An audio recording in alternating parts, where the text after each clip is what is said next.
And we're back with another episode of the Lakers Fast Break podcast. It's Gerald Glassford coming right back at you here from Lakers Fast Break, Pop Culture Cosmos, where we cover the latest information on the world of pop culture each and every week, twice a week, wherever you get your podcasts. This week's episode of the PCC, we covered F1, doing really good at the box office, Xbox VR, Death Stranding 2, and more. So go ahead and check it out today, wherever you get your podcasts. Also, as well, I want to give a big shout out, as always, to my good friends Alfred Esmond on Twitter. Of course, Stone Hansen at report_court on Twitter. Also, as well, of course, good friend Legend. Go ahead and get him. I got Next Sports Media. The Lakerholics crew at Lakerholics.com. Daniel Barry Sports Highlights. Yo! Also, as well, of course, Empire Jeff TV, who covers the Lakers and Dodgers.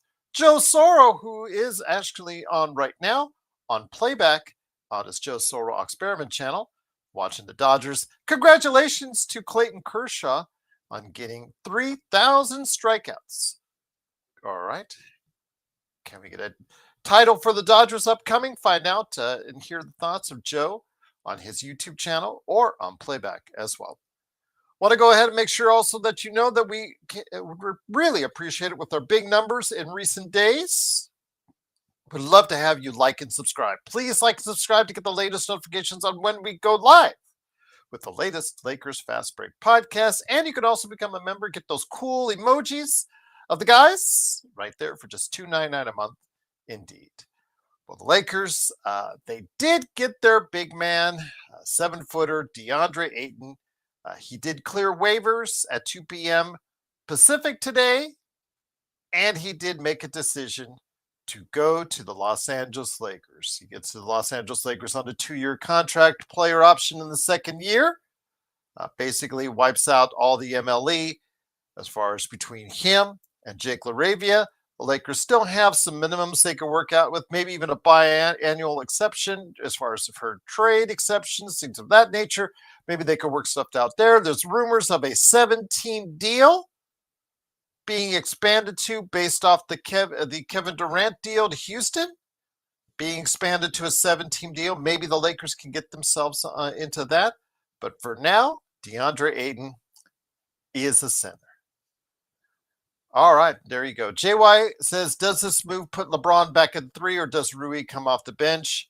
Nothing changes, JY, as far as the starting lineup. It's just like you had before with AD being the center. Now you put in DeAndre Ayton as the center, and hopefully you'll get an inspired play because he's going to be playing for his next contract. So hopefully you will get inspired play, which is something he hasn't always brought to the table, being, as we talked about, a first number 1 draft pick. He hasn't played at the level of a number 1 draft pick, but he does get pretty much a double-double is what he's been averaging over the course of his career, 15 and 10 pretty much, 14 and 10 last year. If he can get us 17 and 10, I would take that. I would take that, get a couple blocks as well. That would be the kind of thing that we need, a guy that can rim protect, a guy that can catch those lobs, a guy that can do some things out there and be able to play in important stretches in the game and not be taken out like our centers in the past. So Luka and LeBron have a functional center, a center that hopefully will go ahead and be able to make this moment count for him because he needs to be looking at the rest of his career. He needs to go ahead, I believe, and up his game because it didn't work out very well for him in Portland. His last years, the final run in Phoenix were probably his glowing moment at that point in time. He's not been able to recapture it. And then, of course, on the way out, they always have to give the bad news as far as what he was doing behind the scenes. All the stuff comes out of the wash after he leaves. But I expect him to be a better individual this time around with the Lakers because, again, he is working towards a new contract. And in doing so, he has got to go ahead and make sure he's going to maximize his skills. So I'm hoping for a consistent, good, productive year from him. It is actually Joe Soro Experiment. Let me go ahead and I'll go ahead and get that for you in a second, Richard, and we can go ahead and get that going for you. It is, of course, Gerald Glassford. Thanks again for watching, listening. It is, of course, Deandre Ayton, now a Laker. What are you guys' thoughts on this? Is this something you're really happy about? I know a lot of you guys say, we got our guy. We got our guy. I don't know if it's we got our guy. We have a center. We have a functional center who is capable every night of getting us a double-double. That I'm happy about. Is it the guy that will help anchor a defense that has to be substantially better than what it was? I'm hoping that that's the case as well. Will he play closer to the level of the number 1 draft pick in the Luka draft? We'll have to wait and see. But again, it's just a flyer. You see what happens. He's got a player option. He plays well. Maybe we'll go ahead and see what he could do about a long-term deal with the Lakers. Otherwise, again, he is playing for his next contract. I wish him well. I wish the Lakers well. And hopefully we can get that done as far as being a more competitive team in the league. But I want to hear your thoughts in the comments while I'm waiting for some other guys, hopefully, to show up. I want to hear your thoughts. Where does this acquisition, basically saying AD is traded out for Deandre Ayton and DFS is traded out for Jake LaRavia, where does this put the Lakers right now in your eyes in the Western Conference? I want to hear your thoughts on it. You hear from us all the time, but I want to hear from you. Kwabena, is he durable, not injury prone like AD? Well, when you look at his stats, black ice notwithstanding, I think that's going to stay with him about his commitment to the game for quite some time. He has to get out of that type of rut. It's not pretty. It's not pretty. His first season was the season he played the most games, which was 71. Next year after that, 2019-2020, he played 38 games. The next year after that, 2021, he played 69 games. Then it's 58, 67, 55, and 40. So to answer your question, Kwabena, durability, he's not had a major injury per se, but obviously when you only played less than half the games last season, and he's averaging when you could take from that, maybe the low 60s. Yeah, hopefully he's going to give us 70 games. It would be the second, if he gets to 70 games, it would be the second biggest year as far as him playing in and whatnot. Frank says play in. Deshaun says a top 6 seed. Isaac says load. Not always load management on that one, Isaac. You can't put that on his Phoenix years as far as load management on that. So Isaac says now get Horford. I kidded to someone the other about an hour or two ago when they were saying, yes, let's go get Horford. Let's go get Horford. So if he lines up on the front line with LeBron and any other player, that's a front line that's over 100 years old. I just wanted to let you guys know that. I don't know what Horford will bring you at 40 years of age. So we'll see. I mean, but I don't know if he's someone that I really think the Lakers would truly benefit by his skills. Maybe he'll go to Golden State. Maybe now that they need a center in Indiana, maybe he'll go there. We'll wait and see. There's also, other guys that out there that maybe they could go ahead and trade for backups or young players. Eve Missy, Kai Jones has been mentioned. I know Div loved Kai Jones, and I believe he's still on the Dallas roster. So maybe they could go ahead and do a minor trade there, or Eve Missy with Charlotte, since they've gotten centers for that team. Johnny keeps on saying Hassan Whiteside to inspire. Hassan Whiteside inspiring anybody at this point in time in his career, I sincerely doubt that. But Johnny, why don't you get him for your Kings? He played so well for the Kings before. Get Hassan Whiteside for your Kings. Really push that. Go talk to Vlade.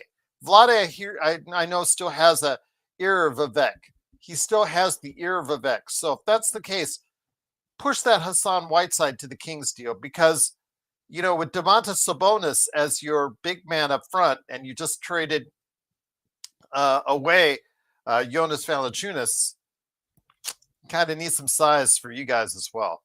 What's up, sports baby? He is the host, the guy running the channel for the Joe Soro Experiment channel on Playback. Truly appreciate you here. Ben Simmons Blue is still available. He is still available, very much so.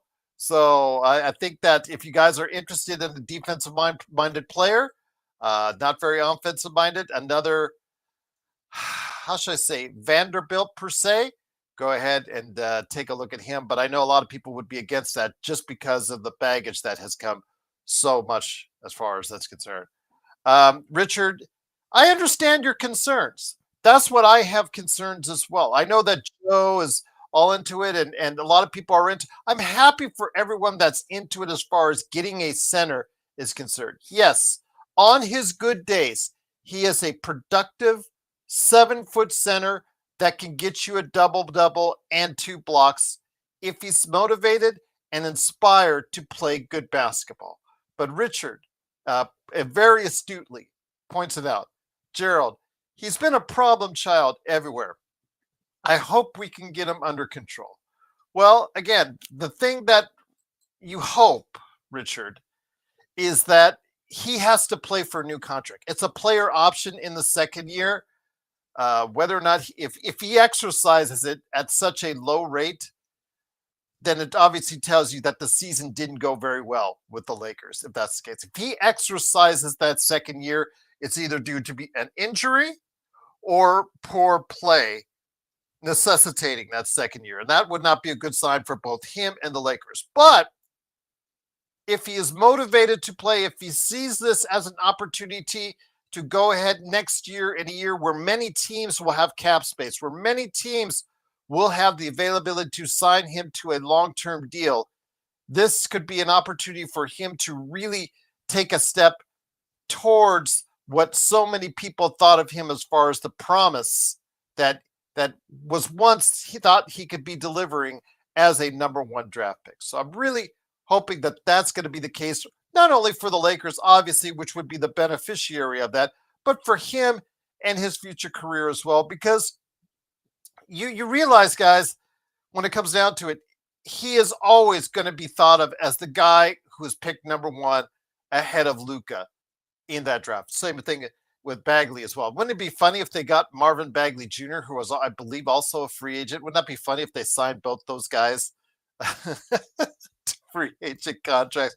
That would be, the irony in that would be hilarious. But really appreciate you joining us. Again, it is Gerald Glassford. Thanks so much again for listening.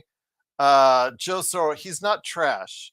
Who said he is trash? Nobody's saying he's trash. Gerald could be a star on Game of Thrones. Well, that'd be great. I'll take the residuals from that, absolutely. But thank you so much for being here. Joe is in the chat, being his usual cheery self. Kai Jones would work for the Lakers, but I believe he's still under contract with Dallas. I was looking at that today, and it still stated he was on the roster with Dallas. Although Dallas is now 400, I think, for about a $500,000 into the luxury tax. So they may want to go ahead and, he would probably be one of the individuals I'd look at as far as them moving or waiving so they can get out, or trying to get off his money if there's any guaranteed money there, so they could go ahead and obviously stay under that tax because of what they signed with D'Angelo Russell. But any interest in Thibault? Matisse Thibault opted in. So he opted into his final year of his contract with Portland. So that's going to be something. I mean, you can take it whatever it is. Matisse Thibault opted into the last year of his contract because of the fact that offensively his game has never developed. The Lakers need two-way players. They need more as far as depth. They need more two-way players that they can rely on. We'll wait and see. But I do like some of the responses for you guys and where you think and where you evaluate the Lakers are in the Western Conference. I really like the fact that you guys have some really good thoughts on that. Top 6 has been mentioned. Play-in has been mentioned. Legend of Experience says Ayton is a Jokic stopper. Gerald, are you excited? No. And as far as a Jokic stopper, I'd like to see that in future games to believe it. So I believe he's a I guess, middle of the pack center. I do believe he's probably somewhere between the number 10 and number 20 starting center in the league.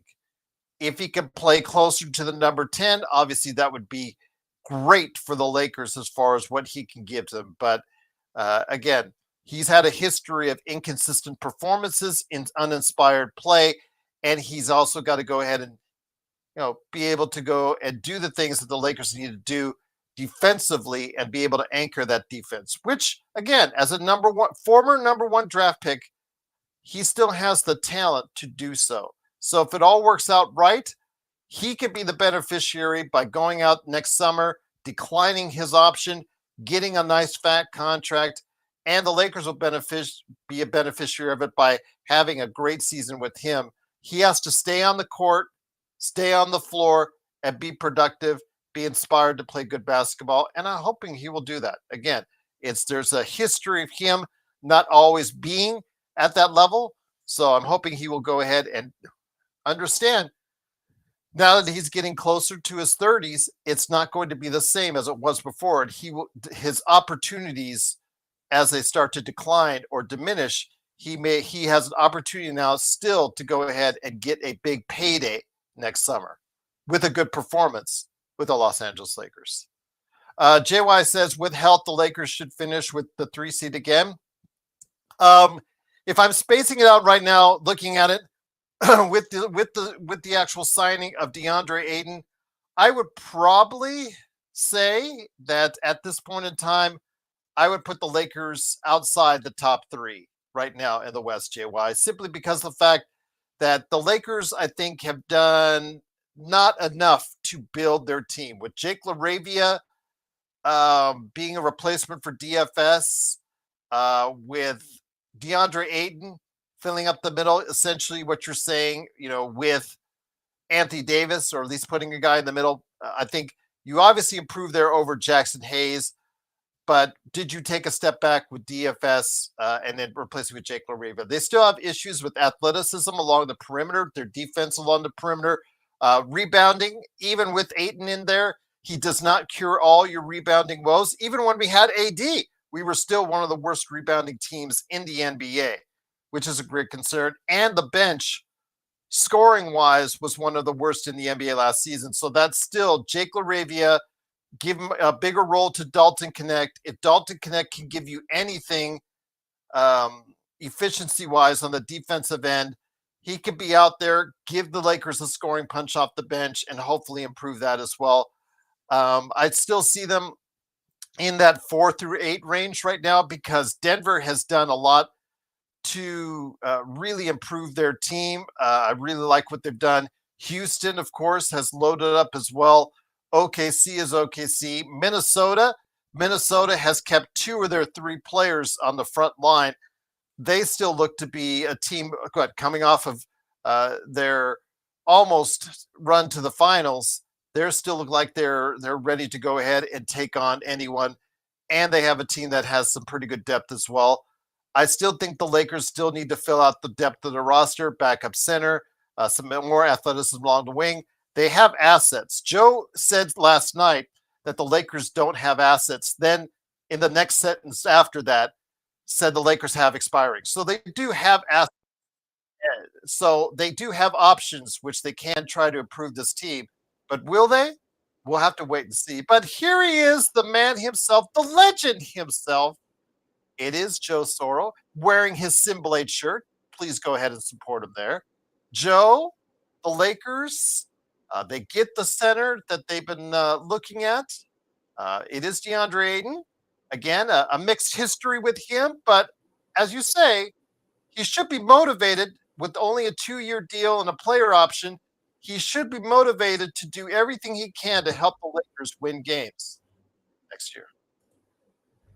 Well, there's a couple things here. Number one, you get a legitimate starting center in the NBA who's 26, who will have a reason to play hard this year, because should he play hard and the Lakers are successful, they don't have to necessarily win a championship, but if they play competitively and go deep in the playoffs, he'll probably be able to garner himself a 4-year contract somewhere, making probably $25 million a year.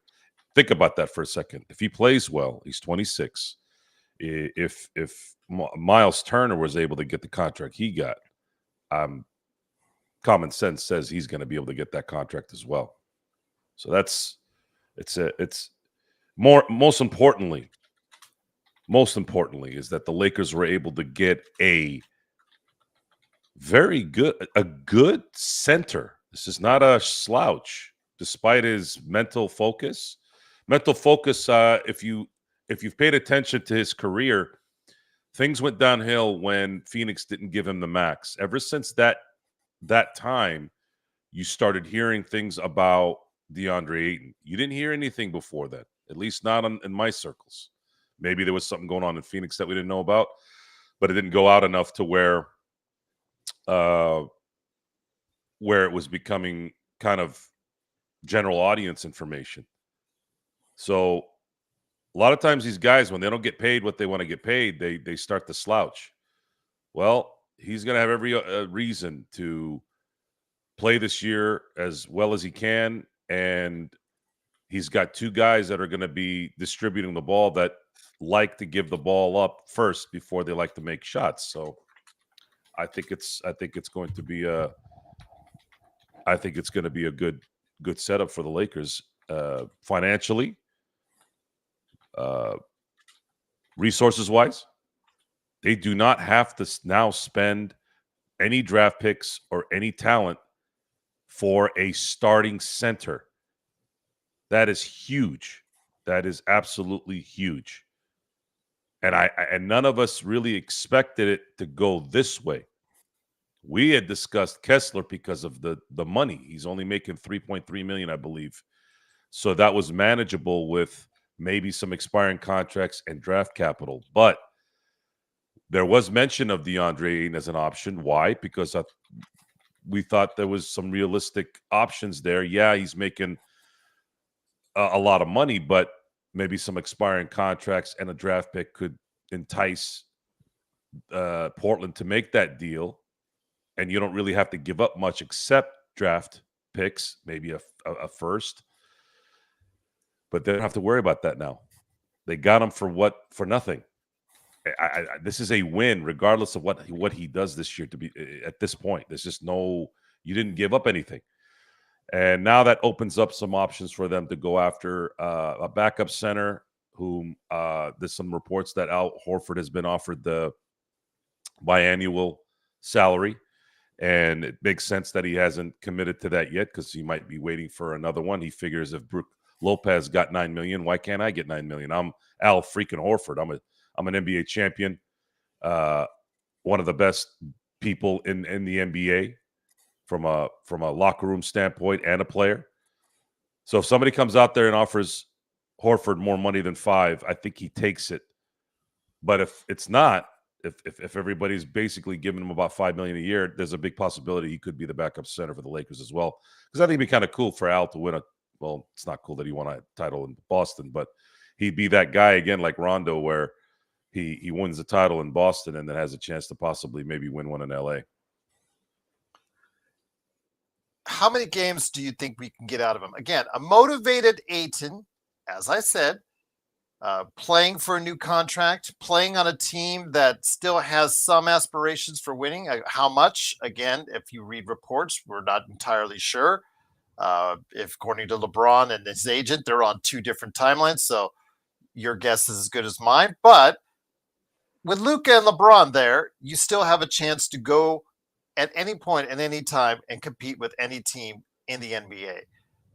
The thing is, though, his last 2 years with Portland and throughout his career, Joe, he has never played more than 71 games, with most being in the 40s, 50s, and 60s. Are you concerned about his stability as far as him being, or as you say, the best ability is availability? Are you concerned about that at all, him heading into this season? No, there is motivation for him to play. There is motivation for him to play and be available. The culture of the NBA right now is much like how baseball is with the Tommy John issues and with pitchers. We can sit here and say, is he going to play 70, 75 games, 80 games. Who is anymore? There's very few people No, that I'm are just doing saying that these because days. his average equates to the low 60s. That's why it's. And that's probably what you need him for. So that what plays into that too is if you have a good backup center too. If you're fortunate to get someone, a good veteran backup center that can pick up the slack, then that becomes a moot point because now you save him up for about 20 games for during the year and have him, I guess, be fresh for the playoff run. Lakers don't need him to play 75 games. You know who needs to play 75 games this year, Gerald? Mr. Luka Doncic. Of course. That's who they need to play 75 games. If his health permits, if his offseason workouts continue to go the way they're going, that is what's going to be the Lakers' top priority in making sure that Luka Doncic is available and available every game. LeBron is probably going to need to play 60 games. Mhm. Austin Reeves is young enough to play. He's got something to play for as well. I believe he'll play 50, 75 to 80 games. Rui's got something to play for. He's young. Got to make sure he's playing 75 games at least, 70 to 75. If they're in that area, I think that works. But there's a lot of things that can go here in the next probably day or in the next half week. There's going to be some things that may happen. I don't know what yet. Could be a sign and trade with Houston still for DFS. There's still some rumblings with that, although Well, that seven is now rumored to be a 17 trade as far as the KD to Houston deal because they want to include so many teams, which may bring the Lakers in to do just that. And this is the adjustment because of the collective bargaining agreement. Because of the collective bargaining agreement, because of the aprons. And and that might be why. I know it's a rumor, so it doesn't necessarily mean anything, but maybe a lot of the reasons why there hasn't been a commitment, let's say if Al Horford did want to come to LA, maybe the commitment for the biannual exception, maybe the reason why that hasn't been completed yet is because if they do that, I believe they only have about $500,000 left to get more talent. Mhm. If my memory serves me correct from sort of reading the 4 billion page CBA,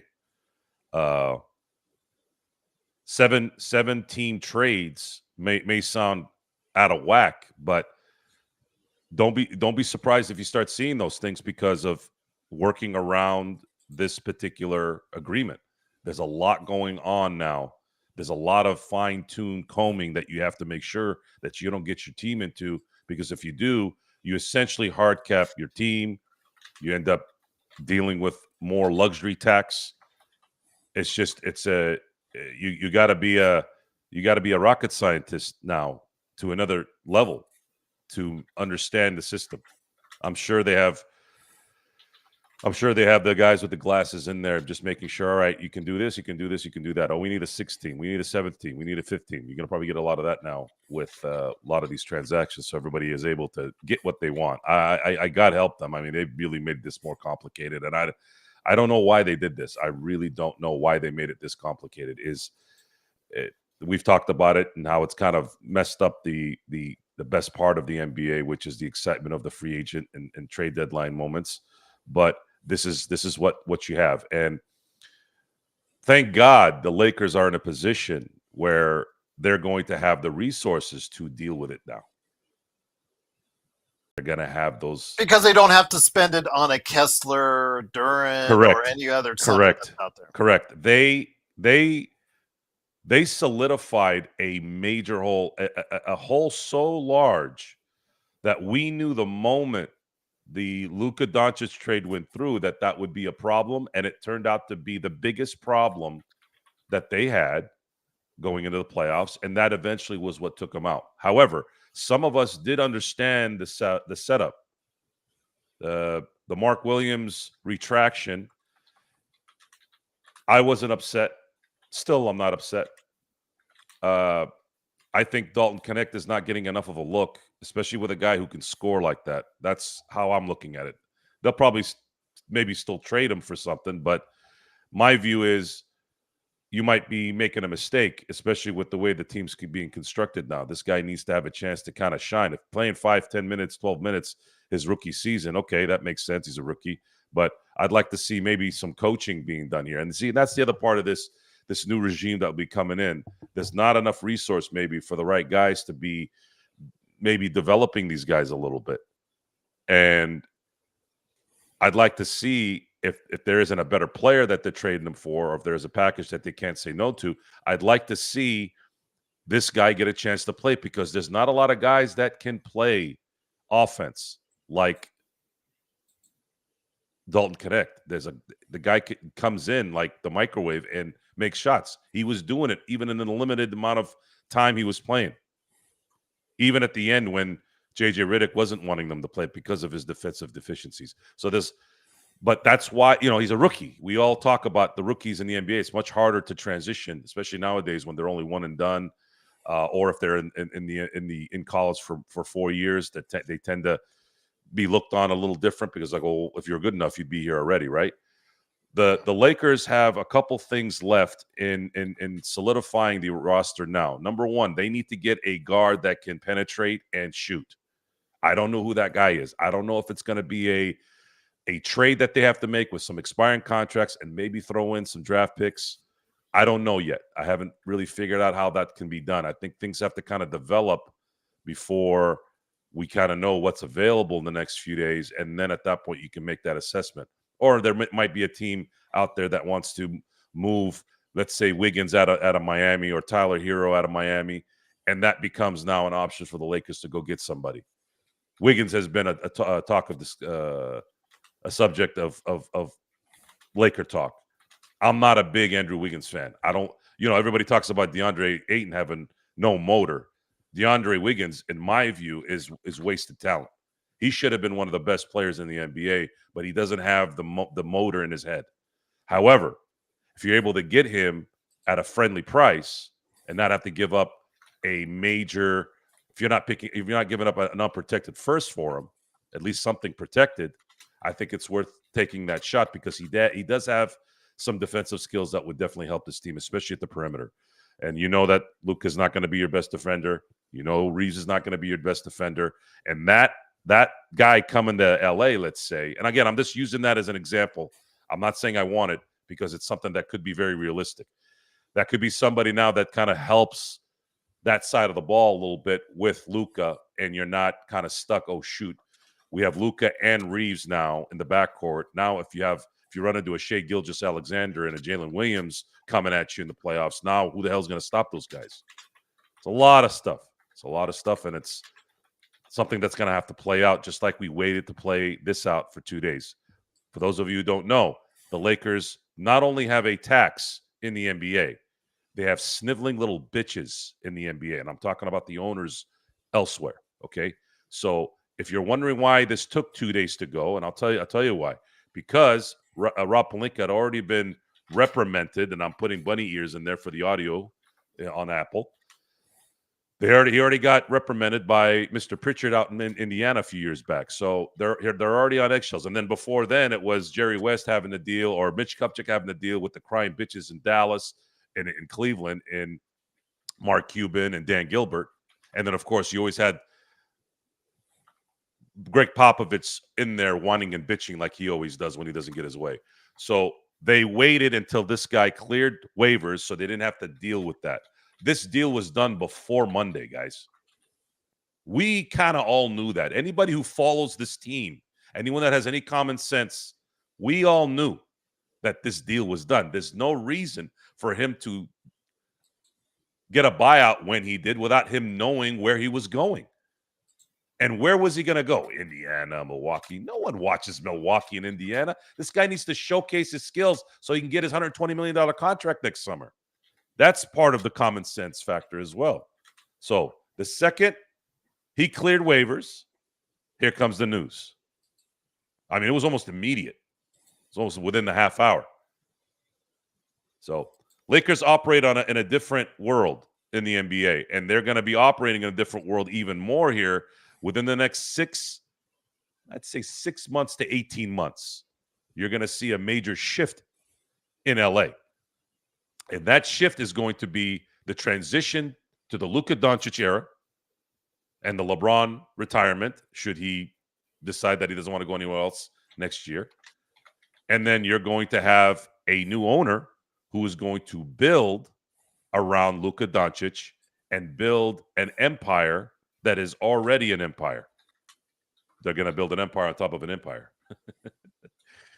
So the very good times coming, guys. Very good times. Again, when this ownership takes over, I believe you on that. I have believed you from day one. Obviously, the way that Mark Walter has run the franchise in Chavez Ravine with the Dodgers, I believe you wholeheartedly 100% that will happen. But with Luka in some of the best shape of his life, now with LeBron still there, whatever drama comes with it, we don't know. You'll hear all the innuendo and the rumors. You and I fought about it last night. Not going to go into it again. Despite that, if he stays here, he is still a performer that could be still considered to be in the top 20 players in the NBA. With that, I just want a team that can help contend for a championship. So with the signing of Ayton, again, depends on the Ayton that you get. If you get the Ayton that is close, anywhere close to the number 1 draft pick in 2018, that was expected out of him, we could really be a beneficiary of that. I get it. With that said, everybody in the chat, or a lot of people in the chat, are asking where you evaluate this team right now. I know it's early, and I know we have a chance to reevaluate it in the summer and going into the fall. But as of now, compared to some of the changes that were made in Dallas, Houston, Minnesota, Denver, the Clippers, in the West, where do you kind of see them falling right now? Well, we discussed a little bit about Denver's improvement, and they have improved. Houston has improved greatly. If they get Kevin Durant of 2024 with what they did in 2024, how can you not say that they got better? They are better. And then you got Amin Thompson, wasn't he a first all NBA defender? Yes. I mean, you're building something there, and they just extended Ime Udoka. Oh, yeah. Houston's going to be Thompson. You've got the skill right there. Absolutely. Yeah, that's a loaded team. This is the West just got worse. This was the year to get in, sneak in my view. Even though Oklahoma City won 68 games, they were very vulnerable. The Lakers actually had their number. They matched up well against Oklahoma City, and that's the thing, guys. Sometimes when you play certain teams, especially with parity being what it is now in the NBA. Thank you, David, for subscribing. Yes, and again, I keep seeing Ayton sucks, and then people talking about Stone Hansen, our man Stone Hansen, talking about he doesn't like Ayton. You have to understand something here. I'm gonna say it again before I go on with the Western Conference powerhouses. This is not about. There's restrictions in the NBA, folks. This isn't Major League Baseball. There's no choice in these matters. When you're over the cap, you're at an apron or two. You have to take what you can get based off the rules. You don't think the Lakers wanted to go get, I don't know, Nikola Jokic? We've talked about this. You don't think they want to go get Nikola Jokic? You don't think they want to go get Bam Adebayo? You don't think they want to get those guys? Of course they do. But you can't. Oh, and by the way, you want to go get somebody like Kessler out of Utah? Guess what?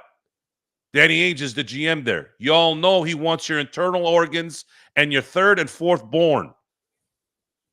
You're not doing that for Kessler. I'm sorry. With all due respect to Mr. Kessler, I'm not doing that right now when you're trying to win and also solidify the future. You have to go through this year. LeBron James has another year on his contract. He's making $52 million a year, or this year. You have to play this out as safely as possible. And I would say new ownership, even though it's not solidified yet, they still have a piece of the team. There's dialogue. There's been communication since 2021. For all we know, Jeannie and Mr. Mark Walter, have already discussed, look, can you please do this? Because we don't want this to happen in a year. I'm pretty positive those discussions are going on. There's things that Genie is not doing based off of what Mark Walters has maybe respectfully asked not to do. Thank you, Danny, for subscribing. Go ahead. It's a lot here that we don't know, but you want to common sense it. And there's no more common sense needed in any league. It used to be the NFL. Now it's the freaking NBA. The NBA had an out.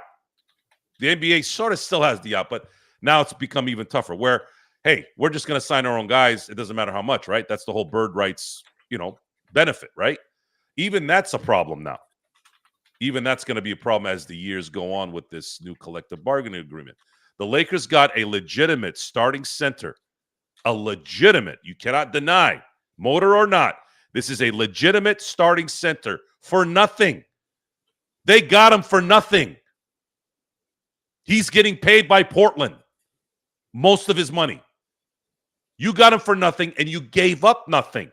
You have to look at it that way. Otherwise, you're not thinking right. If they don't win it all, so what? They're still not going to be the favorites. But guess what? Indiana, look what Indiana did. Boston got dropped. New York got dropped. Cleveland choked. And they were maybe one Tyrese Halliburton Achilles injury, just one more game away from possibly winning a championship. And the Lakers, again, all due respect to Tyrese Halliburton, I'm sorry, full throttle, Luka Doncic is an MVP. If this team is healthy going into the playoffs and Deandre Ayton is giving the Lakers 15 and 10, and they're able to get maybe one more guard that can penetrate and shoot just a little bit, because they were hoping Gabe Vincent would be that guy. So just imagine somebody like Gabe Vincent who can get to the basket and shoot every now and then to keep things honest. Or getting somebody like Wiggins out of Miami, Andrew Wiggins, who can at least play defense and give you some scoring power, punch. Who's to say that this team can't compete if a couple things go our way? What if Jamal Murray gets hurt during the playoffs? What if Kevin Durant goes AWOL? What, you think Kevin Durant all of a sudden is going to turn into Kevin Durant in 2015? Now, Kevin Durant, the second you throw a feather on him, he flies away mentally. So hold your horses. On paper, Houston and Denver right now with Oklahoma City are sitting 1, 2, and 3.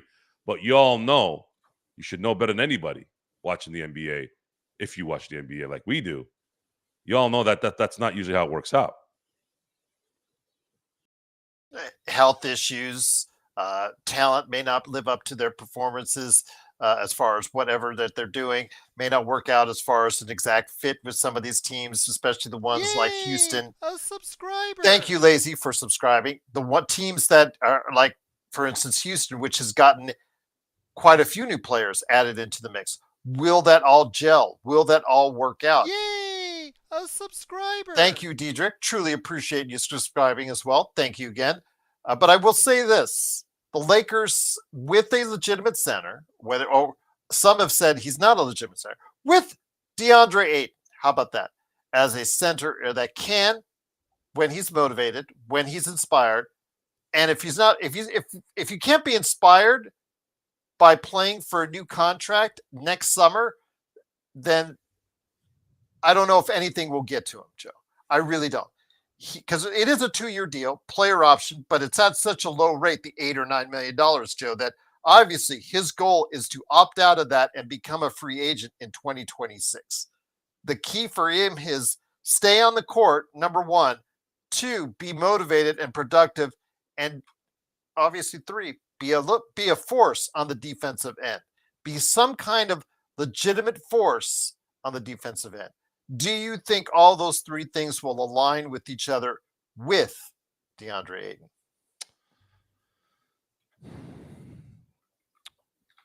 It doesn't matter. It doesn't matter. If Ayton comes into this year and plays like a dog, okay. Thanks, David. Okay, he played like a dog. Now what? We're not surprised. That's what DeAndre Ayton has been doing since he left Phoenix, right? Yeah. So This is not about whether he's going to come through or not.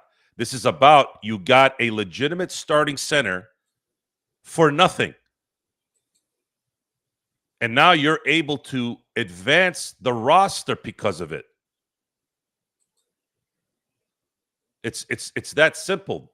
There's no way you blame the Lakers, Rob Pelinka, or anyone for this move if it doesn't work out, because you didn't give up anything. You just didn't. So it's important to understand that. Who else could they have gotten? I'd like to know, for all the pseudo GMs out there on our chat who keep bringing up the Minnesota series. You think Deandre Ayton wouldn't have helped in that series if we had him play center? Rudy Gobert looked like Dennis Rodman in his prime. When in the hell has Rudy Gobert ever rebounded in his career the way he rebounded against the Lakers in that playoff? And you think that would have happened with Deandre Ayton there? The answer is no. You know why? Because the Lakers didn't have a center. They didn't have a single center.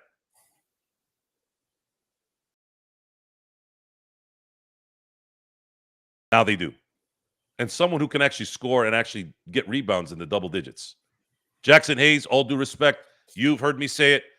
I thought he outplayed him. I thought he outplayed his previous stint in New Orleans for 2 years. I thought he was the perfect backup center, and he was playing really well when Luka came. He was getting those lobs. He was doing that kind of bench work. But and that's the point there. That's where he was supposed to be. He was not a center as a starter. He's not someone you can rely on. That's not his game. His game. Matter of fact, Jackson Hayes playing as a backup center for Deandre Ayton makes more sense. Let him play 20 minutes. Let him, if he has to start 20 of those games that Deandre Ayton misses, then he's serving his purpose. But once playoff time comes, once it's time to close the game, you need to have this guy there, because now you're having to deal with Chet Holmgren, who's going to get better. You have Hartenstein, that's the starting center there. You have Jokic, that's the starting Denver Nugget, the all-star, all-world player, right? Yes. So you're going to have to go through one or both of those guys if you want to win a championship, and you're going to need a legitimate starting center, regardless of motor, regardless of anything. That's what Deandre Ayton is. And I have call me naive, but why wouldn't he play hard in the playoffs when he's wanting a 9-digit contract? And he just saw Miles Turner get a 25 per for 4 years when he played like complete dog shit. If Miles Turner had played very good in this series, there might have been a chance that Indiana wins this game, and they would not win this championship, and they would not have had to go to a 7th game, and probably could have closed it out in 6. He played horrible, and he got a $100 million contract. Dean, I will give your mate, Jeff Partridge, who is a huge Pelicans fan, sitting next to you at work, give a shout out because he says he hates the Lakers. Jesus Christ. But I will say this. But hold on, obviously, we're not overrating him. We're not overrating. Are you listening, Carter Bryant? Every time I look, I'm seeing your fucking name on here. It has nothing to do with the fact if he's not or will or do. Who else are you going to get that's a legitimate starter at the center position for nothing? The Lakers just got him. Now what? Now they're able to stack the team. This is a guy that was, if you watch the 2021 finals, this team was 2 plays away in 2 games from winning an NBA championship, and he would have been a starting center on that team. Did you not watch what he was doing to the Lakers in the first round of that playoff run? He was running pick and rolls like freaking Karl Malone and John Stockton. The Lakers could not stop him. Wake up. Listen to what I'm saying. No one is saying he's Hakeem Olajuwon. Hell, he's not even Rick Smits. What choice? There was no choice. This was the smartest move you can make, getting a legitimate starting center who's 26, who's going to be motivated to play his ass off because he wants a 9-digit contract, whom his contemporary just got sucking ass in the playoffs, especially in the finals. It's common sense. Bloodhounds. Put it together. Put it together. Stone doesn't like Deandre Ayton. No one does. We don't like DeAndre Ayton, but what choice do you have? This is the only choice. As Bloodhound says, Joe, it's a low risk, high reward at between anywhere from $8 to $9 million. I don't know what the ending salary is yet for this season. Most likely, again, he'll opt out of his player option next year. If he has a good year, he will definitely do that. Unless he gets injured and doesn't see any alternatives out there open for him and available for him in 2026, he will most likely opt out.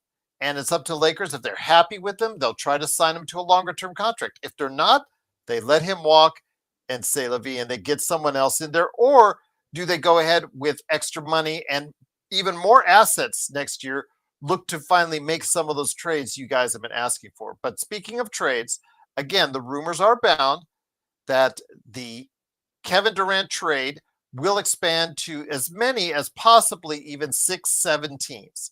If that's the case, Houston still has to worry about trying to get under the correct cap space because of the fact that they agreed to terms with Clint Capella and then, of course, obviously with DFS as well. And in doing so, they have to alleviate themselves of some assets to either the Lakers or Atlanta or somehow maneuver it in this supposed trade. So the Lakers, again, there are still things that they need to go ahead and do. They don't have a full roster at this point in time. They still have things that they need to add the roster with. So what are you thinking that outside of this proposed trade, they're going to do to add players to the roster? Oh, I mean, there's so many ways it can go.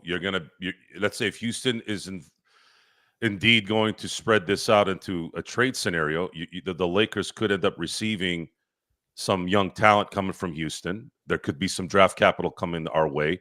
If Miami, Houston, whomever is also involved, there could be some talent coming out of Miami because that's where the talent's been rumored to come from. There's been some talk that you discussed in New Orleans with Missy and Herb because Jones. Missy is now on the outs. He was their starting center, right? And now he looks with what they drafted and what they traded for looks to be on the outs. Now imagine Missy being your backup, and this guy's a rookie. He's still developing. I mean, there's so many ways this can go in adding depth to the front court, which is something you're going to need, especially with the teams that are building their powerhouses for this year. And what player out there is going to want? What team out there is going to want to get out of a contract with maybe a perimeter player that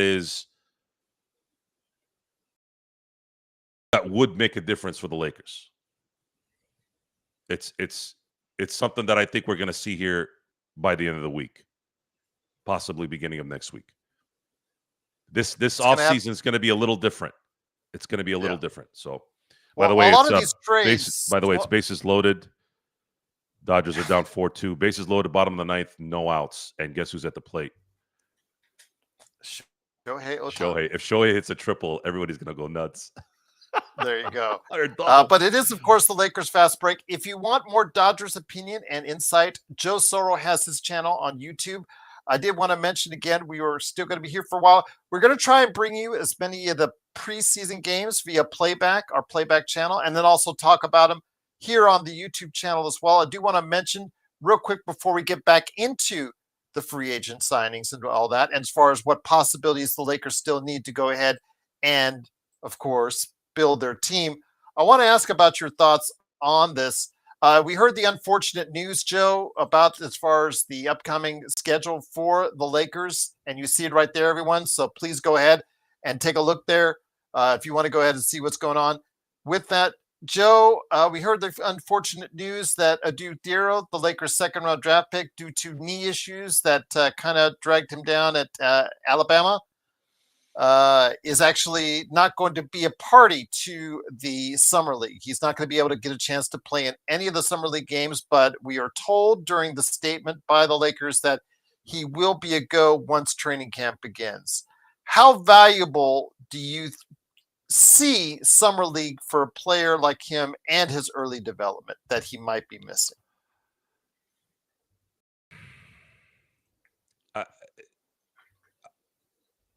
This is gonna probably take some time anyways. This is not a player that second round picks generally, first of all, first round picks even usually take a few years to get acclimated unless they're really, really talented, like next level talent. This is a second round pick whom isn't a shooter, so that's always a detriment to the current basketball culture. And he's had some injuries in the past. The knee, I think, isn't something that's happened that recently. This is something that's he's been injured before. I'm just not putting too much on Adu. Adu is a guy. The comps that I heard on Adu was Lou Dort, and I think people live in the moment. They live in the moment so much they forget that if indeed Lou Dort is his comp, you're talking about a player that just went to his sixth season, just completed his sixth season and made the all-defensive team. But it took him 6 seasons. So if his comp is indeed in and around Lou Dort, then you're looking at somebody that's probably not going to be, I guess, useful for a while. And that's just what this is going to be. It's not something that we're not going to see him play. We saw the greatest summer league player ever in Lonzo Ball. How did that work out during the regular season? This is true. It didn't work for that. I mean, it worked for that young crew that was there that won the Summer League championship. But unfortunately, it never materialized as them all together in a grouping playing for the Lakers. I believe only Kuzma was the beneficiary of a title among those teams early on anyways. So we'll see how the rest of those careers for all those guys develop out. But getting back to the Lakers, as far as their needs that they need to fill, obviously backup center is still something that they need to address. Athleticism and defensibility along the wing and improving our bench need to still be priorities among this team. Do you think Rob Pelinka, again, no one's questioning what he did on February 1st. When we talk about Rob Pelinka, we also look at what, and I know you don't like to, Sean, myself, some others, we look at what he's done previously as far as building teams. Can he build or get more pieces to help build this team into a viable title contender? No, not this year. Not as long as LeBron is there and LeBron isn't doing LeBron things. But that's been going on for a while. And what do I mean by LeBron things? LeBron can't be turning the ball over late in games like he has, especially this last year. But it's not all his fault. He's physically not able to do what he used to do. And if you're going to be making LeBron money when he was doing those things for LeBron who can't do those things, now you're handicapped. You're handicapped. So what do you do to cover that? Well, you got to get enough guys around him to preserve LeBron James. LeBron James, and this is one of the things that I wasn't getting on Darvin Ham about. Darvin Ham truly tried to see if he could play LeBron James under 30 minutes.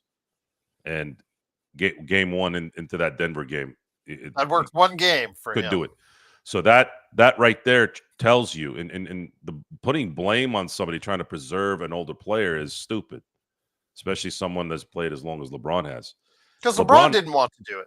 And that's, you're supposed to be smart, right? And I get that you want to play, and I get that I get it.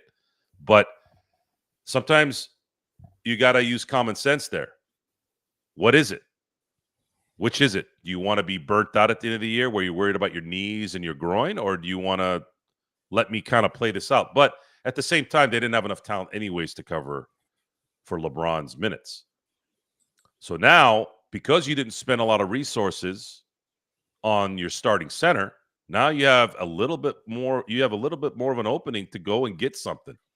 Maybe because there's a team that needs to do a sign and trade to make sure that they fit under the apron, one or two, or not have to deal with the luxury tax threshold or the hard cap, pseudo hard cap. Now you have the advantage to ask for certain things there when you are working with teams that are doing that. So let's see how that plays out. Can they get a player or two that can score, that can cover LeBron, and not just be relying on LeBron and Luka to always be the scoring guys?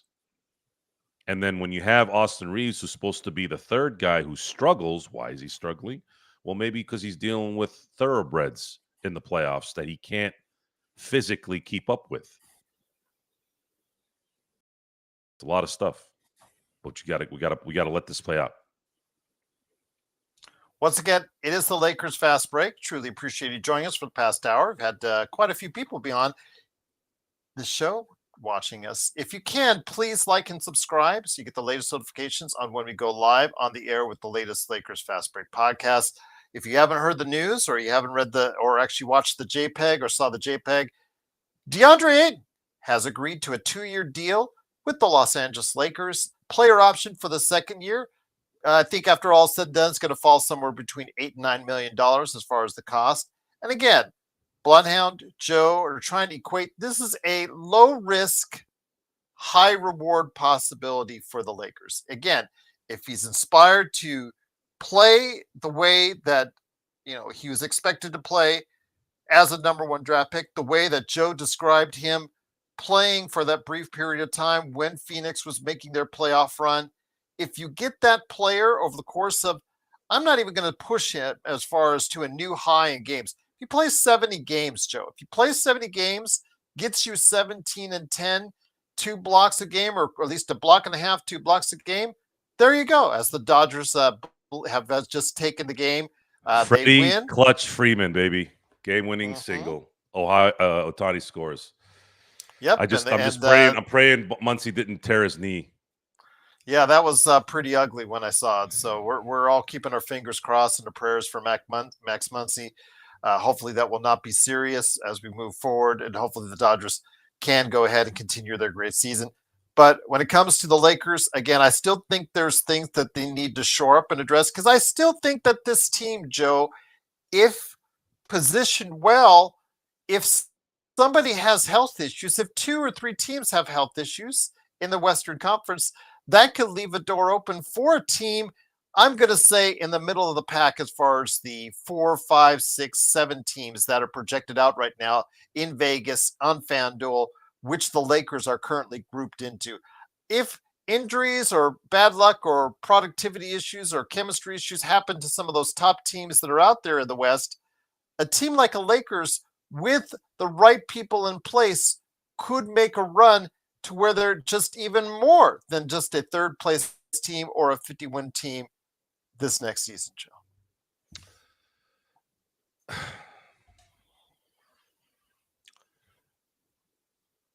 I'm trying not to jinx it, even though a lot of times I tell myself that there's no such thing. But something we're not considering as Laker fans, and maybe even the NBA fan in general, is if the Lakers had a shell of a man in Luka Doncic between February 1 and April. That wasn't really a focused into what was going on player. And they were still able to manage a 3 seed going in. And of course, we know they got waxed in the first round, but something to consider and something to factor into this is if Luka Doncic is playing MVP basketball, how different is it going to be now, just with the roster they have now. Let's say they don't get anybody else. Because you've said clearly that you think he should be the favorite for MVP next season, I had him. especially looking Yeah, at his physical shape. Correct. I had him as the MVP last year, although I think he made a run to the finals in 2024, and I think that burned him out. And I think it was kind of depressing the way it went out. I think there was some feeling that maybe there was some destiny involved. Maybe they thought they could go all the way and win it. And then when they were humbled by Boston, maybe that set him into like, man, I did all this and now I'm just going to kind of relax. And maybe he didn't take care of himself during the summer enough to where he ended up having a calf issue. And those things now are going to start worrying people.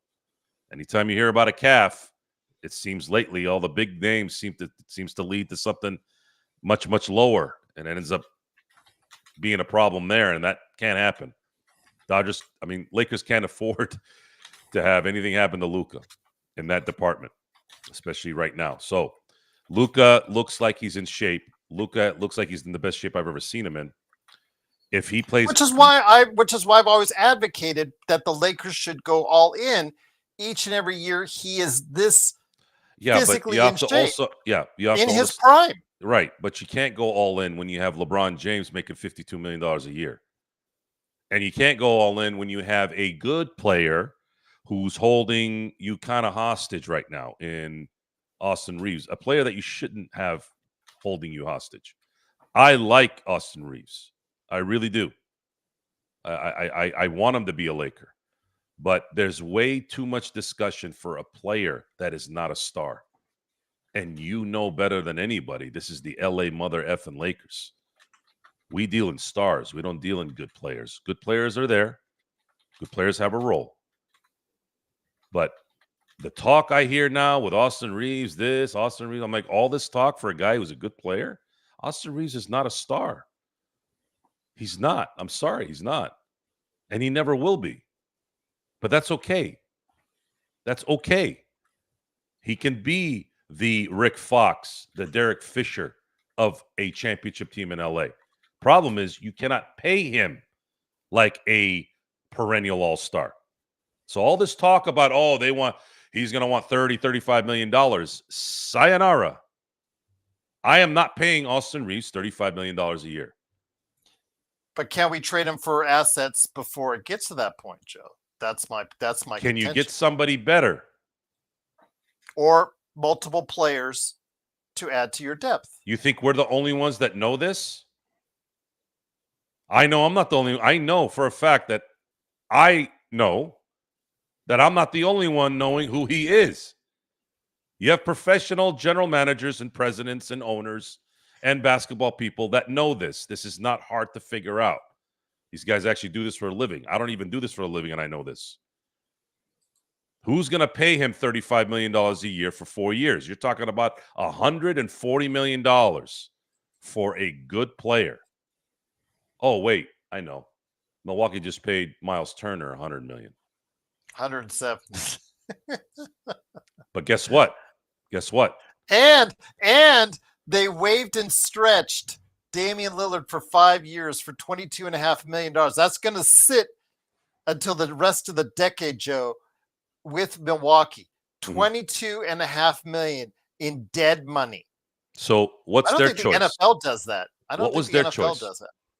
NFL has a lot of dead money because of signing bonuses and all that stuff. $22.5 million is that much? Oh, that's man. That's true. Good point. Yeah. When the LA Rams went all in to win their championship, they've had dead money. I remember. Yeah, I think the NFL should be called Dead Money, the Dead Money League. There's so much dead money. You're right. Based on the guarantees and bonuses. Yep. I think Green Bay is still paying dead money on the Aaron Rodgers contract. If you look at it, I believe you are correct. Yes. The way this is going to work out is you have an all-time great that's going to be gone in 10 months. And you already replaced Anthony Davis, who was the guy that was supposed to take over in the next phase.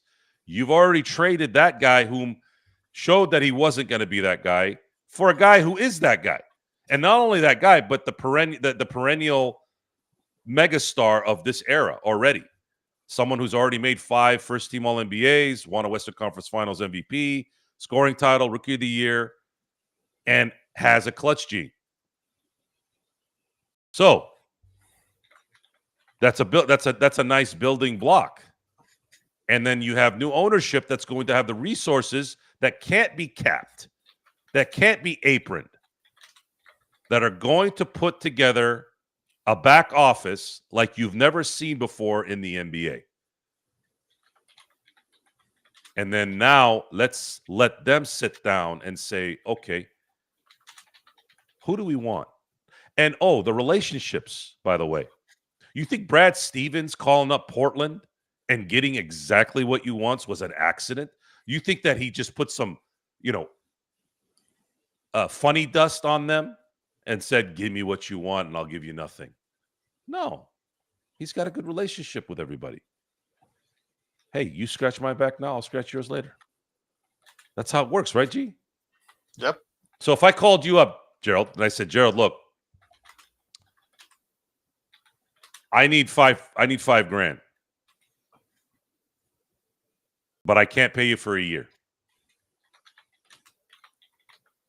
You're probably going to give me that money based off of how you know who I am and what I do, versus somebody who you know in your family, let's say. And I'm throwing an example here. I'm not saying this is literally happening. This is what's happened in my family, right? So I have a family member. It could be an uncle, could be a cousin. They come ask you for money. You're like, fuck that. I ain't giving you any money. I already know what you do with your money. So it's the same thing in transactions like that. Oh, yeah, I'll hook you up this time. Just make sure if I ever need draft picks to be funneled a certain way, can you be the third team? Could you be the fourth team? Absolutely. You let me know what I can do. And they know there's a respect there. There's a respect there. Hey, it's within reason. I can't just give you an unprotected first-round pick. Like, that's understood. You're going to have that with the new ownership. You're going to have it. And the atmosphere in the house is going to be better, too. Once again, it is the Lakers Fast Break. It is Joe Soro along with me, Gerald Glassford. Thanks again for watching and listening. Truly appreciate it. I do think it's a slight overpay, BTS, talking about Miles Turner. A slight overpay, not huge. I think I see AR and MT because for a second there, I thought you guys were talking about Matisse Thybulle because you had mentioned him earlier. I really think that both around the 20 million, 22 million, put them around there as far as their value is concerned to me. Now, if you think he's 30 million AR is, then that's what he's going to be looking for next summer because he turned down the 4-year, $89.5 million extension. So if he has another 25-5 season, then that is going to put him in a position where he is going to be looking to be paid. And I don't blame him. This is his one chance to get a nice multi-year fat contract at his age.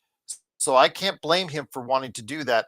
That's why he wants to start, even though Joe and I both see him better on a championship team as a 6-man coming off the bench. I wish he was a little bit more efficient from 3. I wish he was a little bit better defensively. If he has a better playoffs, then obviously it's going to be better for him in free agency. But that's the key, Joe. When it comes to Austin Reeves, he has to perform better. We're not talking the regular season. Regular season, he has been very good, Joe. And we're going to probably praise him many a day this upcoming season. It's when the light gets brightest. We've had a severe ups and downs. I really think he needs to put it all together this season, especially like Ayton. They're both motivated by having a multi-year contract that could possibly be presented to them next summer. That should be the motivation to help them be more consistent when the Lakers need them the most. Well, that would be same thing for Rui as well. Well, Rui, as a professional, I don't want to give you an example of Rui. When Rui got traded to LA from Washington, he wasn't doing too well when he came in, and he was humble enough to go to LeBron and ask LeBron, what am I doing wrong? And LeBron helped him. and he made a 180 to finish off that season. He struggled in the playoffs, and then a year later he struggled again in the playoffs, and then this last playoff he actually played pretty well. He wasn't missing the chippies. He was making shots when he was open. He got better. Not everybody is on the same timeline. I just gave you an example of Lou Dort. Lou Dort, in his 6th season, became the player that maybe we didn't think he would be, but he became the player that I think he's maxed out to. Actually, I think he's outplayed what I thought he was going to be. A first-team all defensive defender. I did not see that coming. I saw him being a good defender, good athlete, good basketball player, but I didn't see that. We didn't see that with Alex Caruso. I mean, look at that for a second. Let's look at that. Alex Caruso is has been on a first-team All-NBA defensive team. You have Lou Dort, who's been on one. And then you have Chet Holmgren, who's going to be on many of those. And sometimes this thing takes time. So for Rui is a professional. Rui is going to play exactly how he played the last 3 years, his hardest as much as he can. I'm not really worried about Rui. Austin Reeves, he does have a little bit of an attitude, a good attitude in terms of wanting to be better. If Austin wants to earn his keep, he's going to have to prove us all wrong and say, I'm not just a good player, asshole. I'm a pretty badass player. Well, if you want to do that, Austin, you better show up in the playoffs in 2024, 2026. At least if he wants to stay in LA, in my view. And then you have DeAndre Ayton. Yeah, DeAndre Ayton it's a hit and miss. But you haven't invested anything in this. You haven't invested in it. Doesn't work out. Just what it is. It is what it is. Yeah, absolutely. But we will see what happens. Again, thank you so much to the 200 people watching in the chat. Cannot thank you enough for joining us. It is, of course, Joe Sorrell, along with me, Gerald Glassford. Thanks again for watching this thing. We'll be here with you pretty much every day that we can here during the really active times of free agency. And the Lakers should not be done yet, Joe. Again, I understand your hesitancy to go all in this year because of what's coming with the new ownership change. I understand Jeff's hesitancy to do anything major until 26 or 27 because what's available cap-wise and what could be available then with getting LeBron off the books. But for me, it always comes back to seeing Luka in probably what I've best shape of his life, in my opinion. I've seen him in all these recent photos that he's had. He is being ready to play at what you and I both think could be an MVP-like level. But in order to be an MVP, the Lakers need to field for him a top 3 team in the West, in my opinion. I don't think you will see any more Westbrook's MVP-like years where you're 6th place in the Western Conference and you still get the MVP just because he got an average to triple-double. I really think in order for Luka to win the MVP, the Lakers have to be a top 3 seed in the West. And that opportunity for him to be an MVP, in my opinion, is right now. And it's not going to be just this year. This is going to be, again, call me naive, but I think Luka knows where he is now. I think he knows where he is now. He is on the biggest stage in his sport on the planet. There is no bigger stage than the LA Lakers. There's no bigger stage than crypto.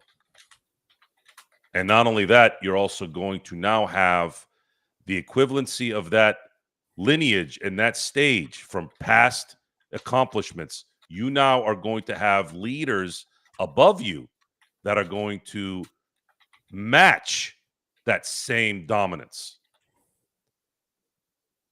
I'm saying this not to degrade the Buss family. The Buss family were the best owners in sports between 1979 and 2014.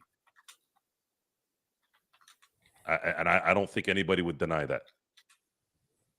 2014 was it. I gave it a little bit of time after Dr. Bus passed away.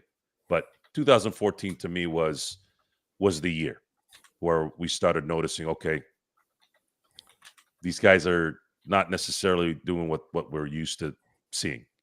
Even that little lull that was going on in 2005, 6, and 7 with Mitch Kupchak and Dr. Bus, that was I always attributed that to the impatience of Kobe Bryant and the impatience of a Laker fan. Again, what did you want? What did you want that team to do? What did you want them to do? How are they going to build out of nowhere? Well, they ended up making up for it. They got Paul Gasol there, and then you saw what happened after that. And since 1979 until 2014, the organization won 10 NBA championships, and then from 14 till now, they were able to squeak in at least one championship there in 2020, and now the resources have finally come to a head. The Buss family no longer can compete with the giants now of NBA ownership. And not only did they shift from that and understand that for probably money purposes too. I'm not saying it wasn't just about it was for the money. We talked about this. They couldn't pass that money down to the next generation, so they had to make the deal. And it sounds like Mark Walter and the Guggenheims gave them an offer they couldn't refuse at one point. Maybe they said $8 billion last year. Maybe the year before then they said $7 billion. Maybe they said $6 billion before then. No. And maybe Jeannie was smart enough to say, you know what? I know these what's are going to give me $10 billion. I'm going to wait. Well, she got it. $10 billion. $3 billion over worth, which is not out of the realm. That's usually how businesses go. That's almost exactly how businesses go usually. 30% above. 3 times the amount usually, depending on the lower numbers, because this is a pretty big number. So now you have, in my view, a top 3 player when he's on in the NBA, without a doubt. Jokic, Shea, and Luka. To me, those are the 3 when they're on. You have one of those guys now, and you have reinforcements coming. Reinforcements is the guys above that are going to make sure that Luka Doncic has the arsenal so that he can go be one of the greatest of his generation. Because right now, you're looking at 2025. Luka Doncic is 26 years old. Nikola Jokic right now is the player of this decade already. Would you agree? Yes. So when this decade ends, Luka will still only be 31. And he'll probably have had maybe a title or 2, maybe an MVP or 2. And then he will own the remaining, or I'll say 3 years at worst. 3 years of the first years of the 30s, which is when I say 20s and 30s, like my brain kind of wigs out. My whole life, when you talk about the roaring 20s, it's always been 1920s and 1930s, right? And now we're going to be saying, hey, remember in the 20s what we were doing, what the Lakers were doing? And then we're going to be talking about, God willing, we're still there. You remember how the 30s were? Remember how good Luka was in the 30s? I think that's a trip. I still think, again, the Lakers need some refining around the edges. If they're not going to trade Rui or Reeves yet, because there's still a possibility they can make some changes, knowing the fact that those guys will be free agents in next summer. And then also as well, you have Gabe Vincent, who has underperformed in his tenure here, and Maxi Kleber. You don't think the Lakers will do anything with those viable contracts either now or by the trade deadline? What was the questions? With the assets they do have, the expiring contracts that they do have, you don't think they'll do anything with them? Oh, they can, but I believe they'll have to attach draft capital to it. And the player that the other team wants to move will have to be someone that the Lakers want that's going to be more talented than what we have, which the other team is going to want something for that. So I was using Tyler Hero and Andrew Wiggins as an example. Miami's going to want draft capital. And at the same time, they're both working on essentially expiring contracts after this year. So it's kind of weird. Because those are the type of players that the Lakers need. They need a Tyler Hero. Like, if they got a Tyler Hero type to come play with LeBron, and that right there is exactly it's so what funny, they though, need. Joe. A sharpshooter like Duncan Robinson, who has been in and out of the rotation in Miami. He has been like a hero for them at times, Joe, and actually been, essentially persona non grata at times in Miami.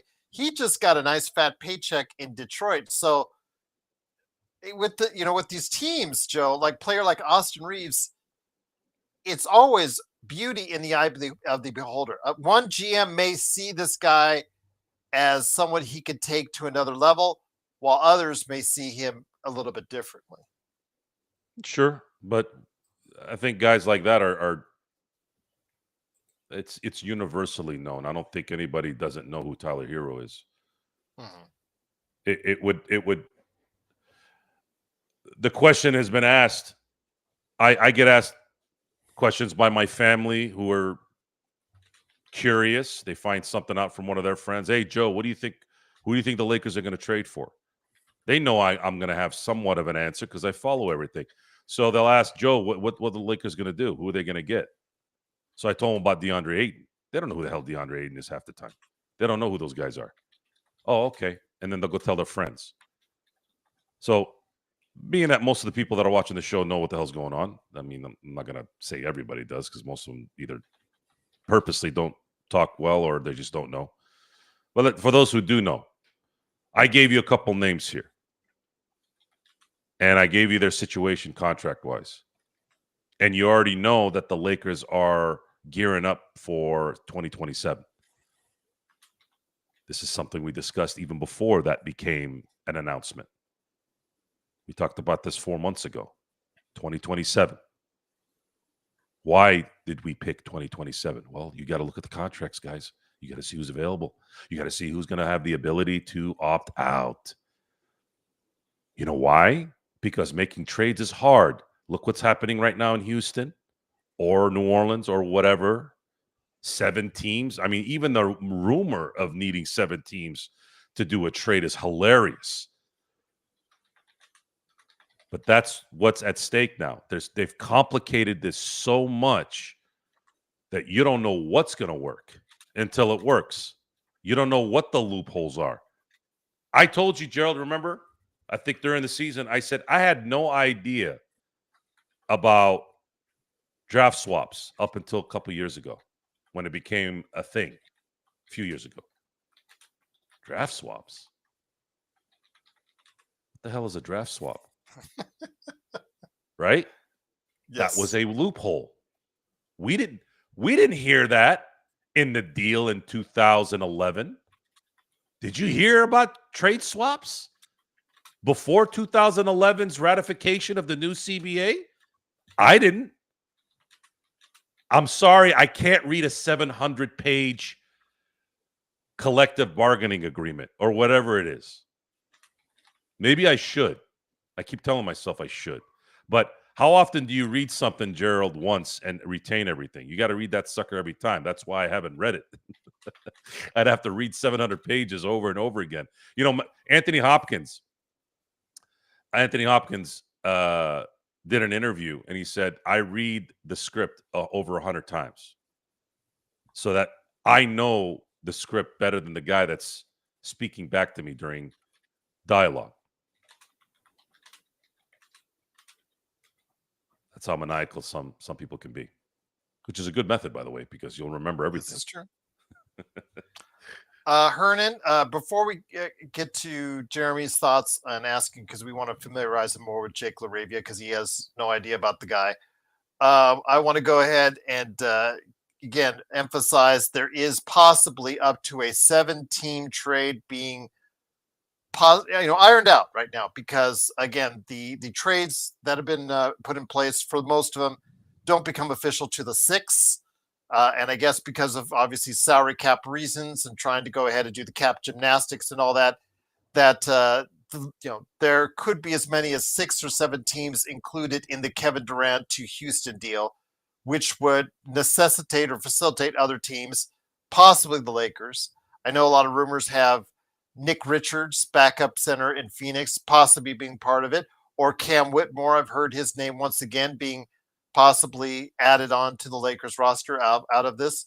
We'll have to wait and see how this works out, because not only with the Kevin Durant deal, but obviously getting DFS and Clint Capella all under their cap roster, they have to go ahead and do some cap gymnastics. So they still have time to work this out over the July 4th holiday. So let's hope before all this stuff goes down that the Lakers can be a beneficiary of it and not just give up DFS for nothing. I'm hoping that that's going to be the case, but DFS left, Joe, but in comes another 6'8", 230-pound forward in Jake LaRavia. Played his first 2 years in Memphis. Didn't really impress a whole lot as far as on the offensive end. Played aggressively on the defensive end. Your mileage may vary on how effective his defense is. I've heard everything from he's a good defender to a really poor defender. My observations of him in Memphis was that he was average. Nothing really stood out there. Poor rebounder for a guy his size, which concerns me. But in his last season, he finally found the stroke, which I'm hoping will continue to take place, because I'm hoping it's not going to be an anomaly like, for instance, Randall. Randall, remember the 1 year he shot 40% from three, and it really never has really gotten up to that level since. This is a season, his third season, he shot 44% from Memphis. Then he was traded to Sacramento and still shot 38.5% there. So I'm hoping if he stay around the 40% mark, he can provide the Lakers with the lift. Just play average defense and do things that need to be done. Play make a little bit, but also be the guy that can go ahead and hit those shots from the corner or from the wing when Luka or LeBron passes out to them. Your thoughts on Jake LaRavia? Again, it's not a huge signing because it's a 2-year, $12 million deal. Just like Deandre Ayton, if you don't like it, even if he opts in next year, Ayton opts in, both Ayton and LaRavia at such a cheap value, $6 million for LaRavia, $8 to $9 million for Ayton. You can get rid of these guys next summer if you need to, Joe. So it's really not a super big buy-in. But the thing is, can he help with a bench that is in sore need, very sore need of improvement next summer? I heard someone mention this, and I thought it was an interesting point. Maybe the Lakers get lucky and get LaRavia on his ascent right at the right time. Mm-hmm. So you look at Nickeil Alexander-Walker. Did you really hear a lot about him before this year? I mean, we know who I did. I liked him since he was playing with New Orleans. But he became the guy that just signed a big deal this year. So maybe the Lakers in the next year or two get LaRavia to be that guy.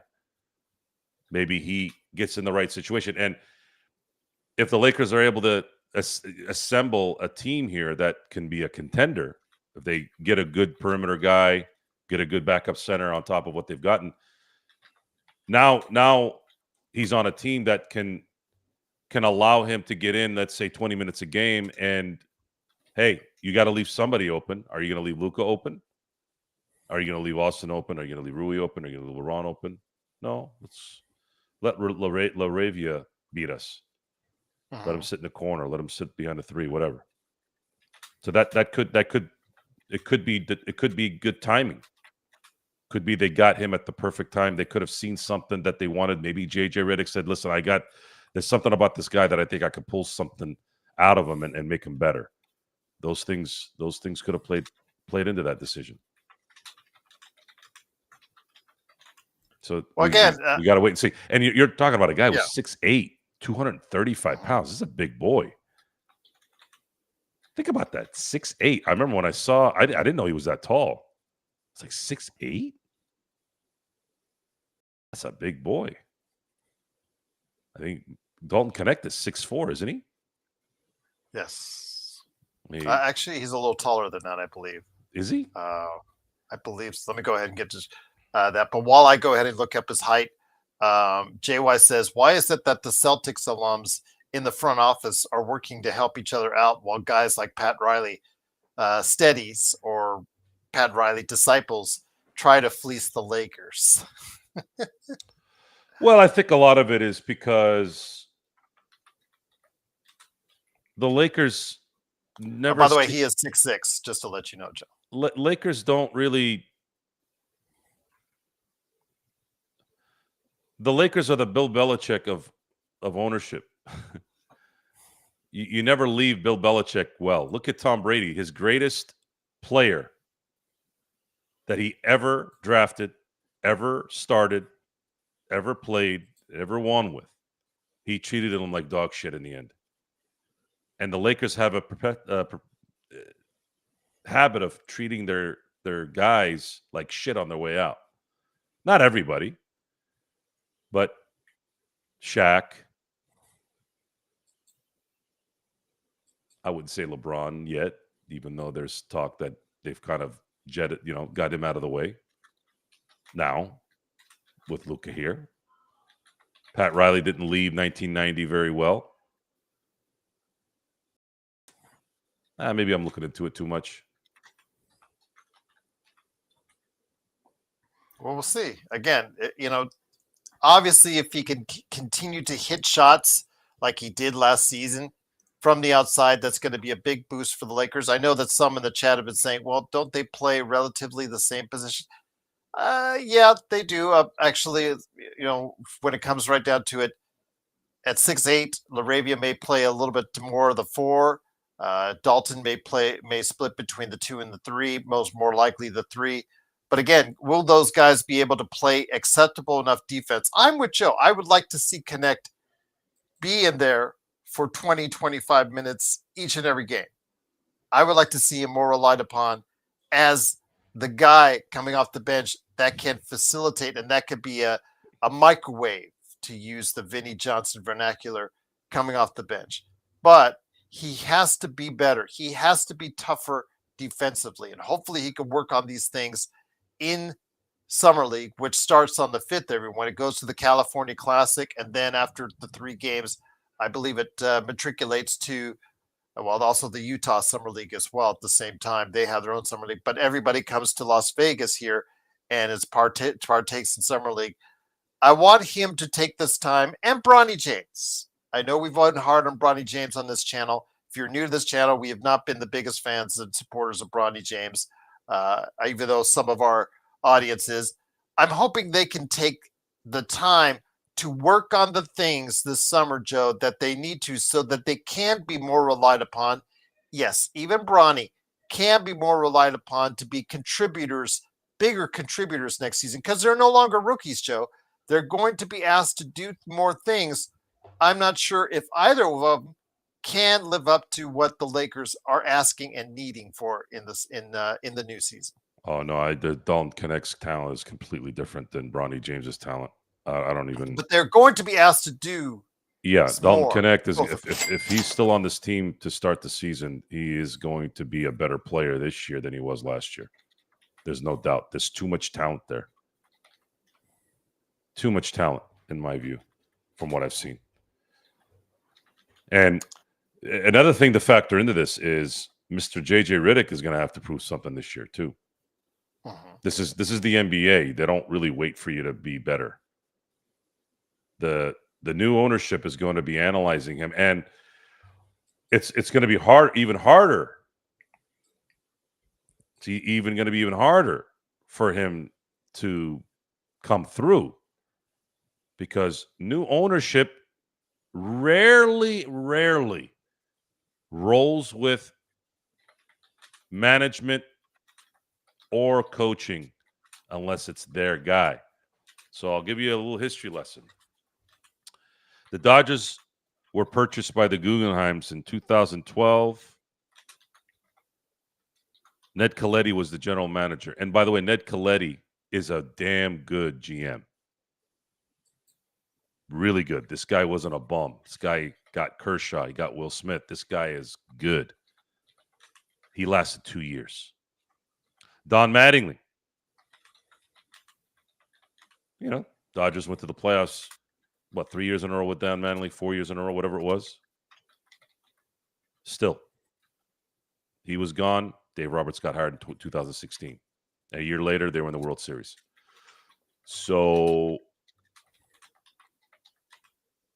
I am not really getting into this JJ Redick thing yet. I think there's a lot going on, so we haven't really gone to it. But I am not going to be buying my JJ Redick coaching hat anytime soon, because my instincts are telling me unless JJ knocks the socks out of everybody this year, I don't believe he'll be a Laker coach when the new ownership comes in fully. They're going to want their own GM and they're going to want their own coach at some point.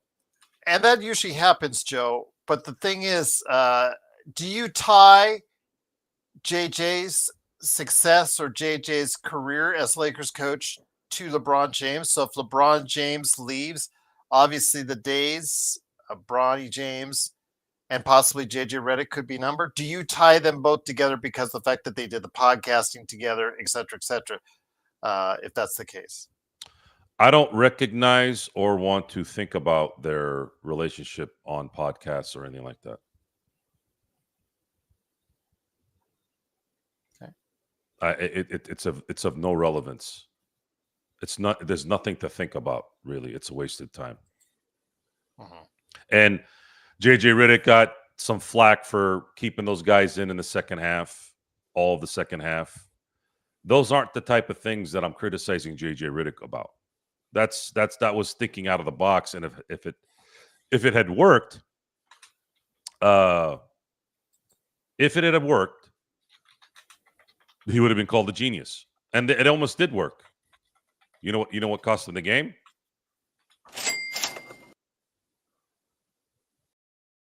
The same poor execution that the team's had for the last 3 years. So why am I going to go blame JJ Redick for something that's been happening when he wasn't even there? He can only call the plays, right? He can only say so much. Why is it that the same mistakes keep being made by the same players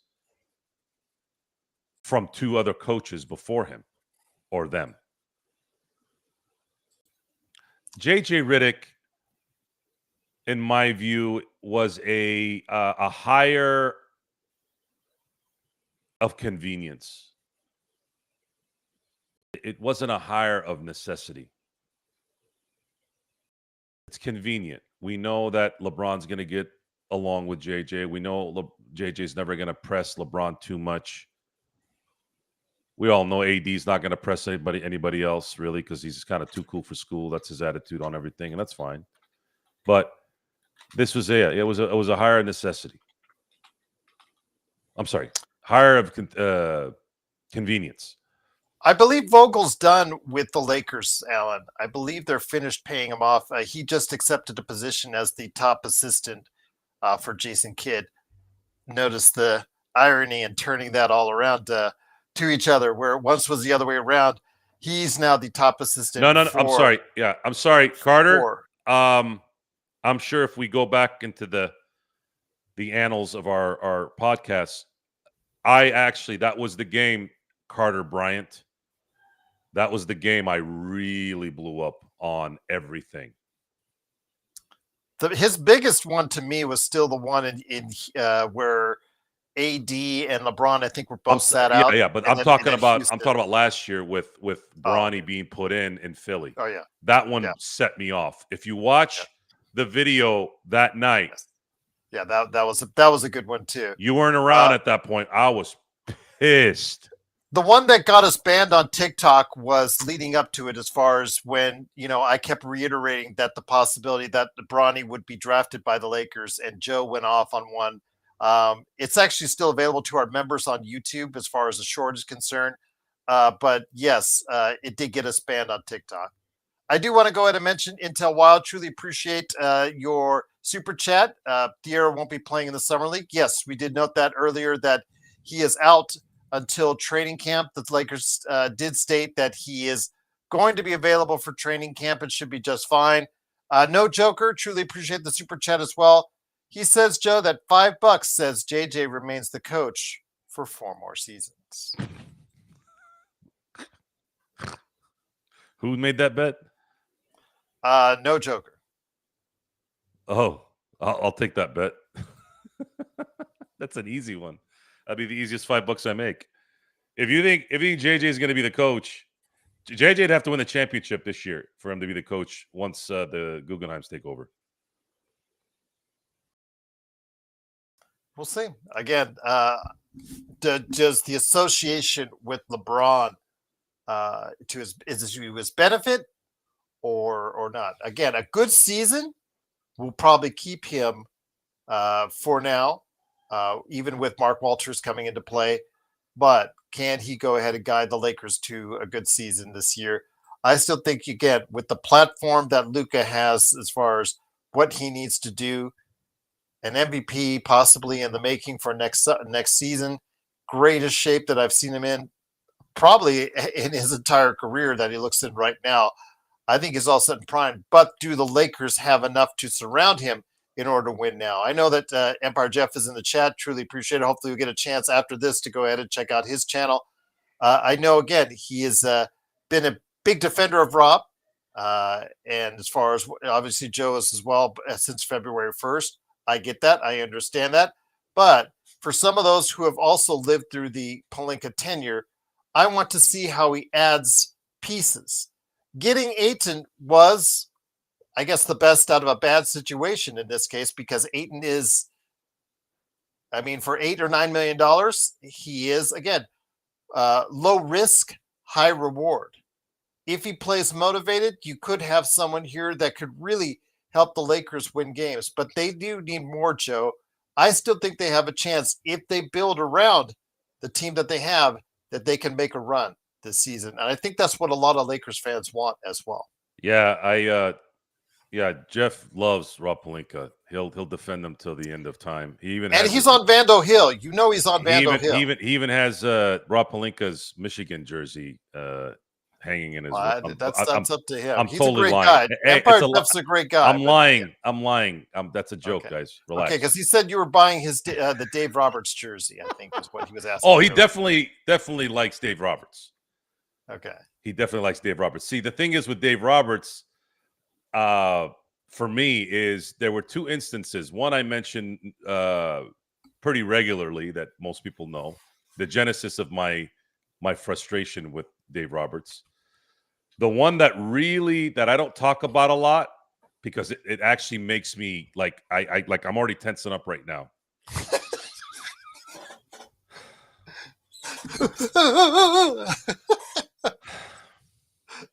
The one that really got me angry, like murderous, wanting everything. I don't break things in my house. I don't put my fist through walls. I don't do that kind of shit. I get mad. I just get mad. I don't break things. But the one time I almost did break something was when Kershaw a few years back was pitching a perfect game, and he took him out in the 7th. That one broke me. So let me ask. And Kershaw bailed him out by saying, "Hey, I'd run out of gas." Bullshit. You could have gotten 6 more outs the way he was pitching that day. And even if he didn't, you got to go for it, bud.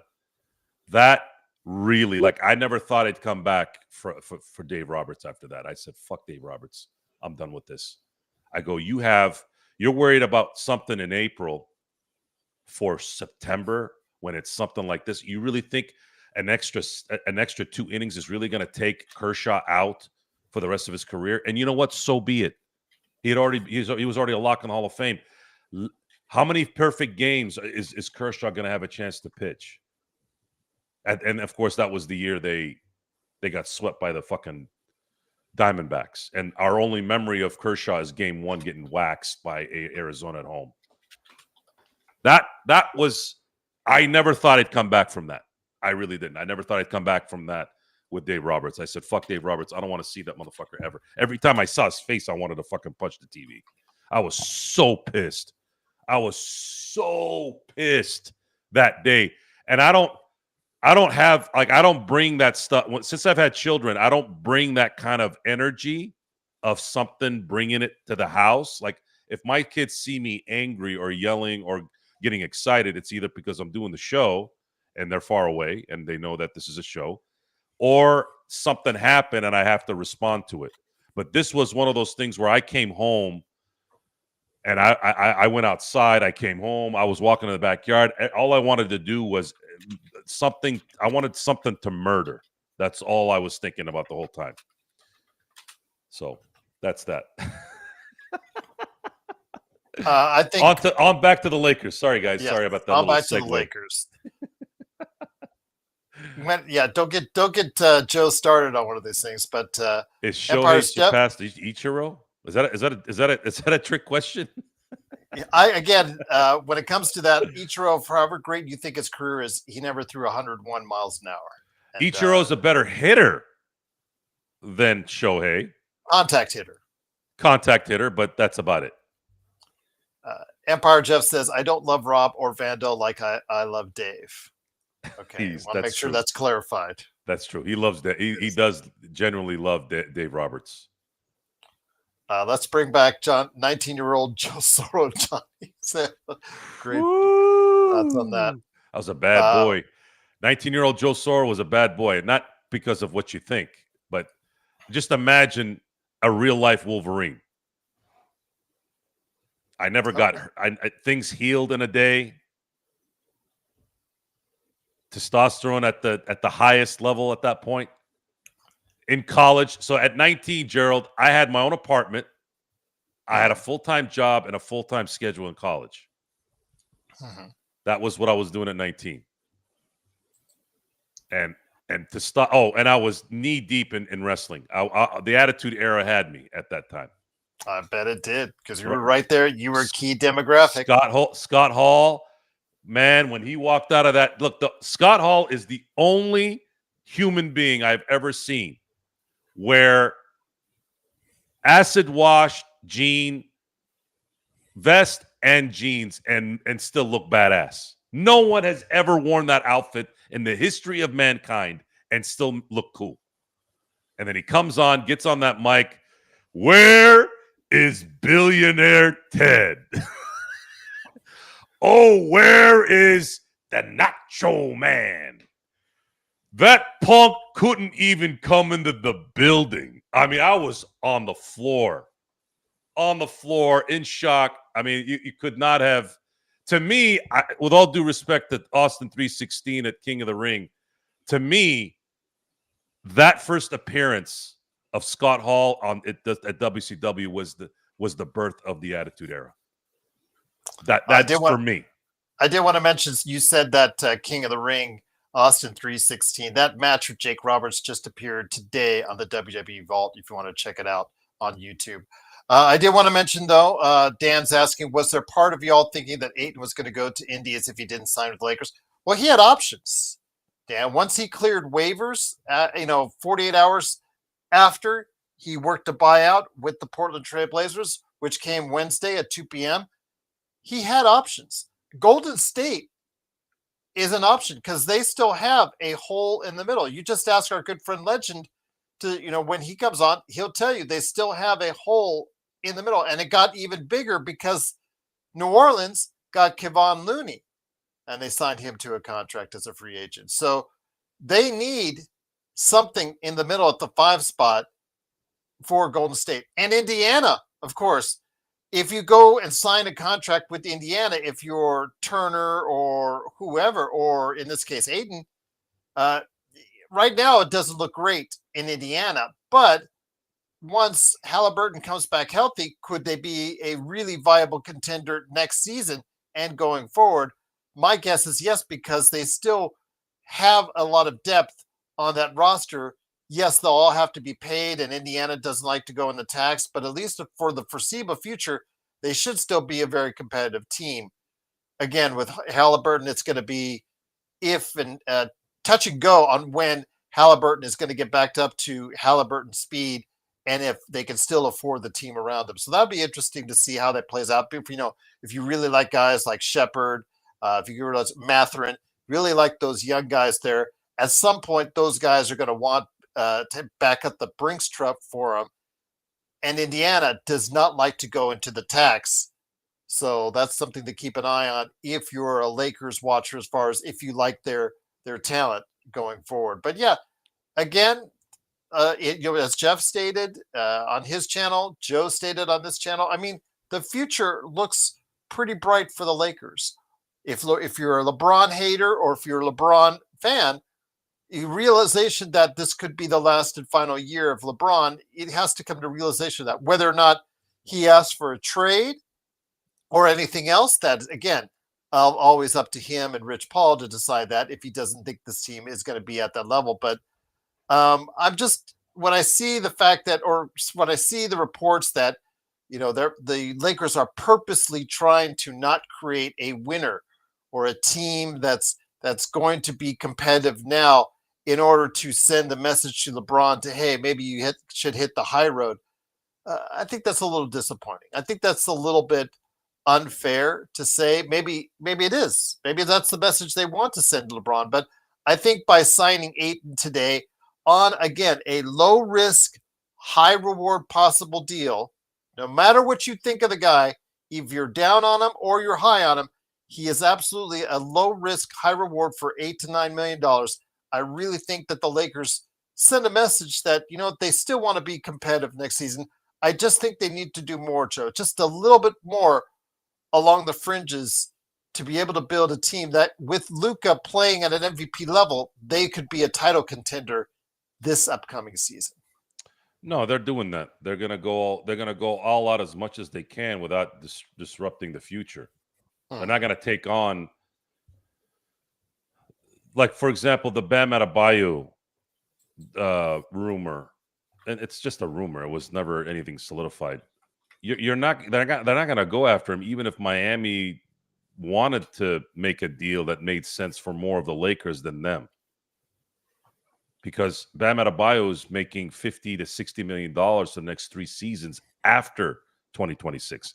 They're not going to allocate that much money. What did I just say about Austin Reeves? Yes, Bam Adebayo is a good player, but you cannot give good players before you have your stars the max money.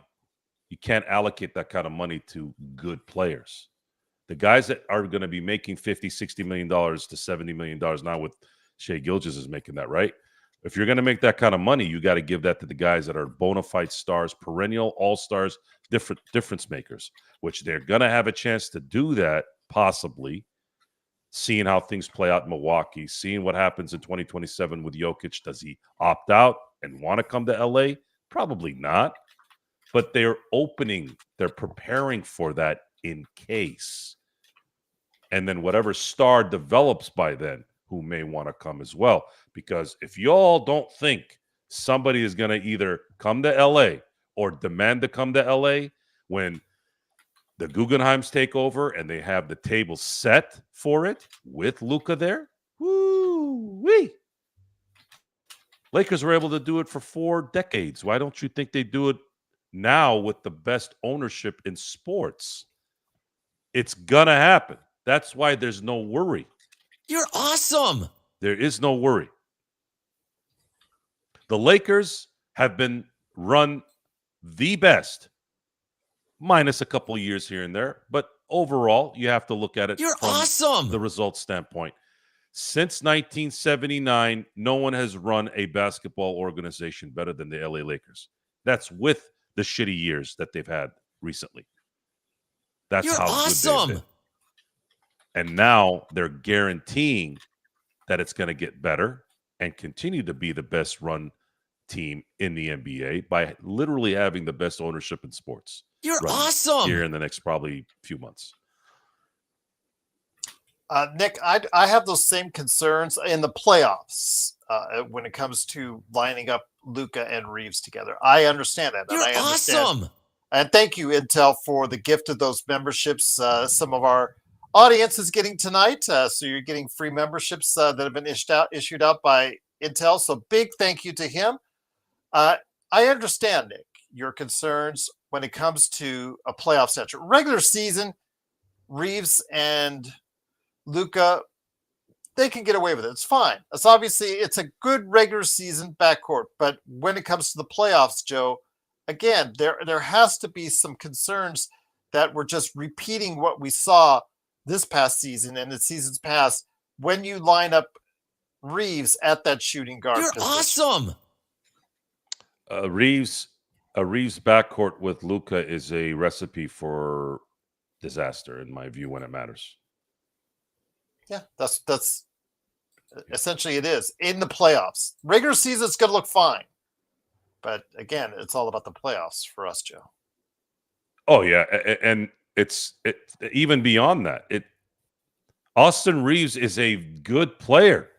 He is not him in that realm of. You're of awesome. talent.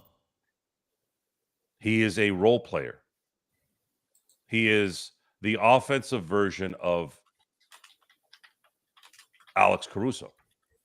Mm-hmm. That's who he should be. But he's not looking at it that way. He's looking at it, I'm a guy that can drop 20, 25 points a game. He's never dropped 25 points a game, though. I don't know where that came from. Are people expecting him to drop 25 points a game this year? I'm just asking for the 25-5 in the playoffs. You can't have two. You can't have two guys in the backcourt that can't. No, I'm talking 25-5 is what. If you get that in the playoffs, that would be from Austin. From Austin, Oh, because that's what he yeah. averaged as a regular season. If he can stay close to that in the playoffs, plus provide even somewhat effective defense simultaneously, because when he applies himself, I talked about it, Joe, he applied himself to defense and working really hard on the defensive end against Denver in that first round. Really, he slowed down. The statistics will bear itself out. He slowed down Murray, but his offense was abysmal. So, and which is the reason why he wasn't drafted in the first place, because of his athleticism. He could only do so much, or lack thereof. If we could give us, if we have him throughout the year, if he's not traded, if he's not moved on, then he has to, in the playoffs, take that step up into something much more substantial, especially because a lot of money is tied to it as well. I mean, just think if Turner had really shown out in the finals, Joe. Just think if he had really shown out and not just blocked a shot from Chet Holmgren every now and then. I mean, if he really had been consistent closing out that series, he could have gotten more money than the $170 million he made just on that recent contract. Yeah, and if he had played better, he may have stayed in Indiana for more money on top of it. There's a chance that would have happened. The Austin Reeves story maybe needs to be told in this coming season, especially if he wants to stay a Laker. He has to come through. So the difference between someone who's athletically unable to keep up with what he's playing against, those who watched Derek Fisher play in the mid-2000s, Derek Fisher is the sole reason why Mike Bibby got his max contract and the reason why Troy Hudson got his max contract. He was a turnstile against those guys for entire series. They should have given him a commission. That's how bad D Fish was guarding those guys. But there was one thing that D Fish did to cover that. He was a clutch player. You dealt with that deficiency, but man, when you needed a three-pointer against Orlando to tie the game, to send it into overtime, he hit it. When you needed him to make a layup in Boston after Boston won Game 2 in 2010 in the NBA Finals, he came through. Fish ties the game in Game 7, the 2010 Finals, when they were trailing virtually the entire game. Ties the game in the fourth, and that was the last time the Lakers trailed. Can Austin be that guy? He hasn't shown it. If he could be that guy, at the very least, be a clutch player when it matters, or play better, yeah, sure. Go from good player to a really, really, really good third star. Then we'll give you your $30, $35 million. But he's got to prove it for me. As of right now, not at all. He actually, to me, he's worth the extension that the Lakers gave him. That's all I would pay him right now. He's going to have to earn the other $10 million a year, and he's going to have to earn it on a title run. Dan, I just think he was just using that as an example. I mean, Oh, and by the way, that was a different era, so it required different personnel to go ahead. So just to tell Johnny P. DeRosa, the San Antonio Spurs, as you know them now, weren't really the San Antonio Spurs until the mid 90s. So when I say the Lakers are the best run organization since 1979, they had a 15-year head start, 16-year head start before the Spurs start getting the R.C. Bufords and the Greg Popoviches, and of course getting Tim Duncan not too long after that. And then the Bulls, they were run.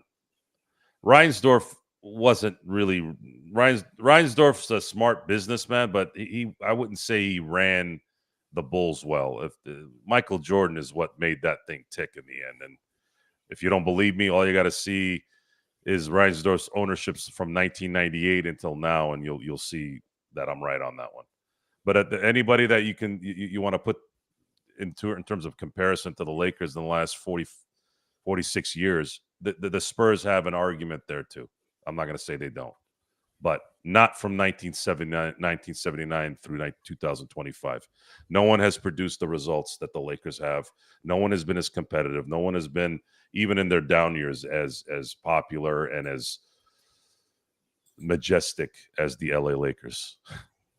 The Lakers have gone to the NBA Finals 17 times and won 11 times in 46 years. Thank you, Babe, for subscribing. Joe, we hit 2,400 subscribers as far as that's concerned. So thank you to the 2,400 plus subscribers that have done a great thing by being a part of the Lakers Fast Break experience. It's been awesome, my friend. But tell you what, Deandre Ayton has obviously made a lot of people happy. Again, for me, I agree with Bloodhound. Bloodhound said it best. Low risk at $8 to $9 million, high reward possibility. It's a little deeper than that. Now, if it doesn't work out, you could easily get rid of that contract. It's deeper than that. This was a necessity that got presented at the last second without us knowing as a luxury. Who would have known? I didn't know. I didn't think they were going to buy out Deandre Ayton, Portland. That came out of nowhere. I don't think anybody anticipated that. So when I first heard it, I'm like, holy crap. They can get Deandre Ayton without giving up anything now. And this is what happened. And he took less money. He could have went somewhere for 14.1. Didn't Milwaukee have 14.1 before they signed? Yep. Yeah. But Deandre, no one's going to watch him in Milwaukee. They're going to watch him with Luka and LeBron in the best. Madison Square Garden is the biggest arena in sports, arguably. And I think Golden State, though, but I'm not sure with Golden State because they still have the Kuminga thing that they need to work out. That and might I told be you, and I told you already, up. and I'm pretty sure of this without knowing. DeAndre's not going to go play with Draymond Green. The second that guy wipes his ass with his left hand instead of his right, Draymond's going to be right there doing what he does. And DeAndre Ayton isn't the kind of guy. He ain't Poole. DeAndre Ayton will kick him in the face, which, if it wasn't for the Lakers, I would have loved to have seen that happen, by the way. I mean, we all like Austin Reeves, or many of us, but again, he does have flaws and deficiencies that I don't know if it's going to get himself worked out. And plus, he is going to be a free agent, guys. He's going to give up his last year of his contract. He's going to be a free agent next season. He'll be in a position to ask and receive a multi-year contract, maybe for the only time in his career based on his age. And if that's the case, he wants to maximize it. I can't blame him. I cannot blame Austin for wanting to do that.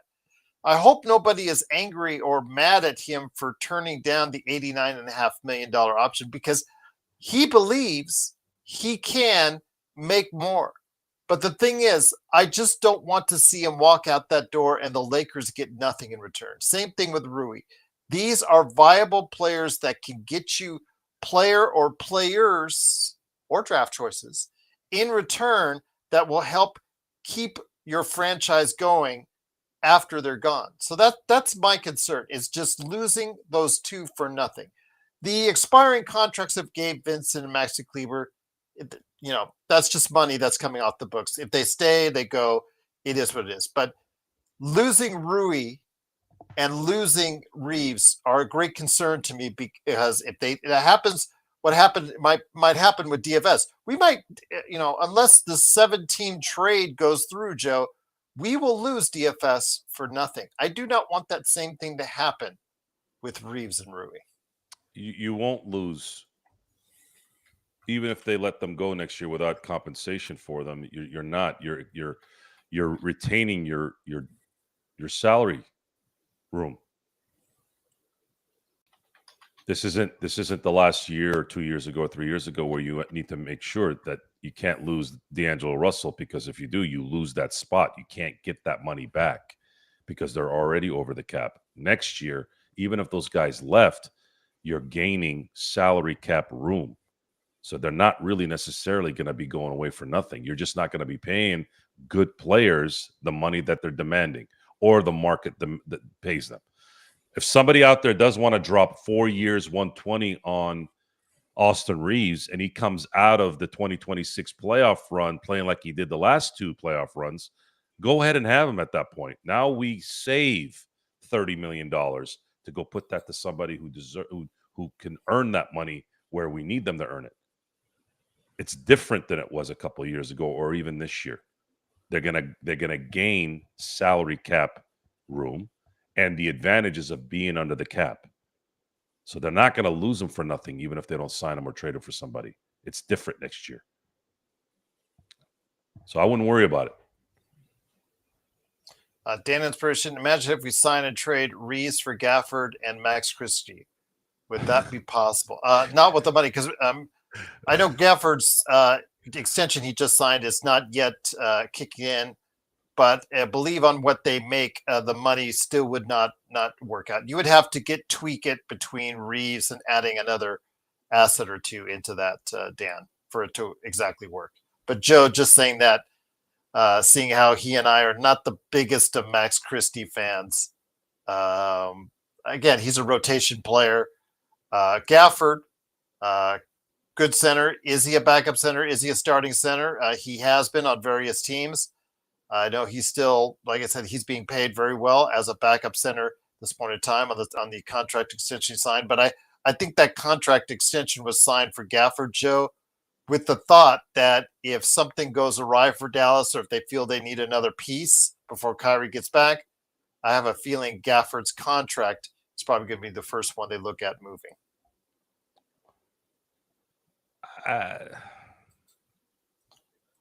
But that wouldn't be Dan until next season. It can't be this upcoming season. It would be for the season afterwards. I'm not really focused on marginal players at this point. I don't think the Lakers are looking at that right now. I think they're going to do their best to assemble a title contender this year and then let the LeBron thing go where it needs to go. Remember, if the Lakers win the championship, if they find themselves winning it in 2026 in some way, now you have to come back and talk to LeBron and say, hey, I mean, how can you not? Because if that were to happen, that means LeBron had a good run. Right? Yeah. So if the Lakers win it all, LeBron might not be leaving. And for me, that's fine. That I'm okay with that. If LeBron is 25 and 5, like he was almost 25, it basically was like 24.6. If he's 25 and 5, and Luka's the MVP, and Deandre Ayton does his 15 and 10 and is there to be what he needs to be, and then Austin improves a little bit, Rui improves a little bit, and then you have a couple guys who can shoot some shots. Lakers go on a run. Maybe somebody gets hurt on the way. It opens up the chances of them getting through that series. They end up winning it all. Now you got to sit back and go, all right, well, LeBron might have all-timed himself for real this time. There's a lot at stake here for LeBron still, the last year. As far as the Lakers putting him to the side, I don't think that's the right phrasing. It's not the right it's not the right way to look at it. This is about winning. If LeBron was winning, there would be no discussion. And I'm not talking about winning championships every year. If, let's say, the Lakers won in 2020, let's say the AD injury doesn't happen and they win in 2021, right? They lose in 2022, they lose in 2023, but then somehow they win in 2024, and then they lose in the Western Conference Finals this year, let's say, right?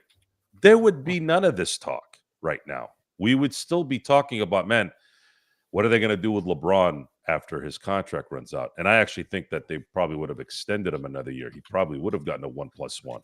You see the difference, guys? Do you understand the difference, Gerald? Yep. There's a difference. And I gave you a realistic situation because if AD doesn't get hit in 2021, all things considered, the Lakers probably win that championship because they handled Phoenix, and Phoenix was really good that year. They handled Phoenix very, very, very well after that third game. If AD doesn't get hurt, I have no doubt they beat Phoenix in that first round, and they go on to meet Milwaukee. And if you think the Lakers would have lost a 2-0 lead to Milwaukee, I don't think you know basketball. It would have never happened. They would have closed out that series, and they would have won it, in my view. We'll never know, but that's my feeling on it. Then 2 years of grinding in the pre-post during COVID, they finally succumb to, let's say, Golden State. Golden State takes them out. They win the championship. 2023, Denver takes them out, but maybe not a sweep. Maybe they get taken out in 6 or 7. Then they come back in 2024, win the championship. Then they lose this year. You know, like, you guys got to pay attention to how things end. I've seen for 3 straight seasons the Lakers lose the same exact way in their last series. 2-12 in their last 3 series. And that's 14 games. And I believe, I can't remember exactly, I think in 9 of those games, they were leading going into the second half. I think it was 9. Think about that for a second, Gerald. Even if they win half of those games, they probably win some of these series. This is a chronic problem. This is not hating. This is about winning. But it can be perceived as hate because sometimes I'll go overboard on LeBron. But a lot of it is towards more his attitude than really anything else. That plays a factor in this too. Do we want that attitude there? Do we want to hear from his agencies? Did you hear, Gerald, did you ever hear Arm tell him talk about Kobe when he was his agent? No. Just prepared statements every now and then, but that's the most of it. Yeah. You never heard that, right? You never heard that. Did you? Do you even know who Pau Gasol's agent is? I didn't know who the hell his agent was. Yep. Shaquille, I think he had 2 agents. He had the Italian guy, and then I can't remember who he had after that. I don't know. I don't even know who his agent was in the end of his career. So it's different. It's different. If anything, in terms of maybe they're trying to shut something out, I'm saying it's probably Clutch. Because having an agency that close to your team, in my view, is a horrible, horrible idea. However, Empire Jeff had mentioned this to me in our discussions. When you have an ownership that doesn't have all the resources, they got to use all the resources they can get for free. And if Clutch knows that, they're going to take advantage of it. And they're like, hey, look, we can help you a little bit more, but let us have some of the decision making. However, maybe Jeannie knew back in February already that there was something coming this summer for the sale of the team, and the fact that they're going to be getting Luka Doncic. Now she kills two birds with one stone. She's going to have a new owner that's going to run things. She doesn't have to deal with all that stuff, and then she also has her next superstar for the next decade. Boom. Good question, Isaac. Again, when it comes, he was saying about, are we sure it was a good move to renounce the trade for Mark Williams? Yes.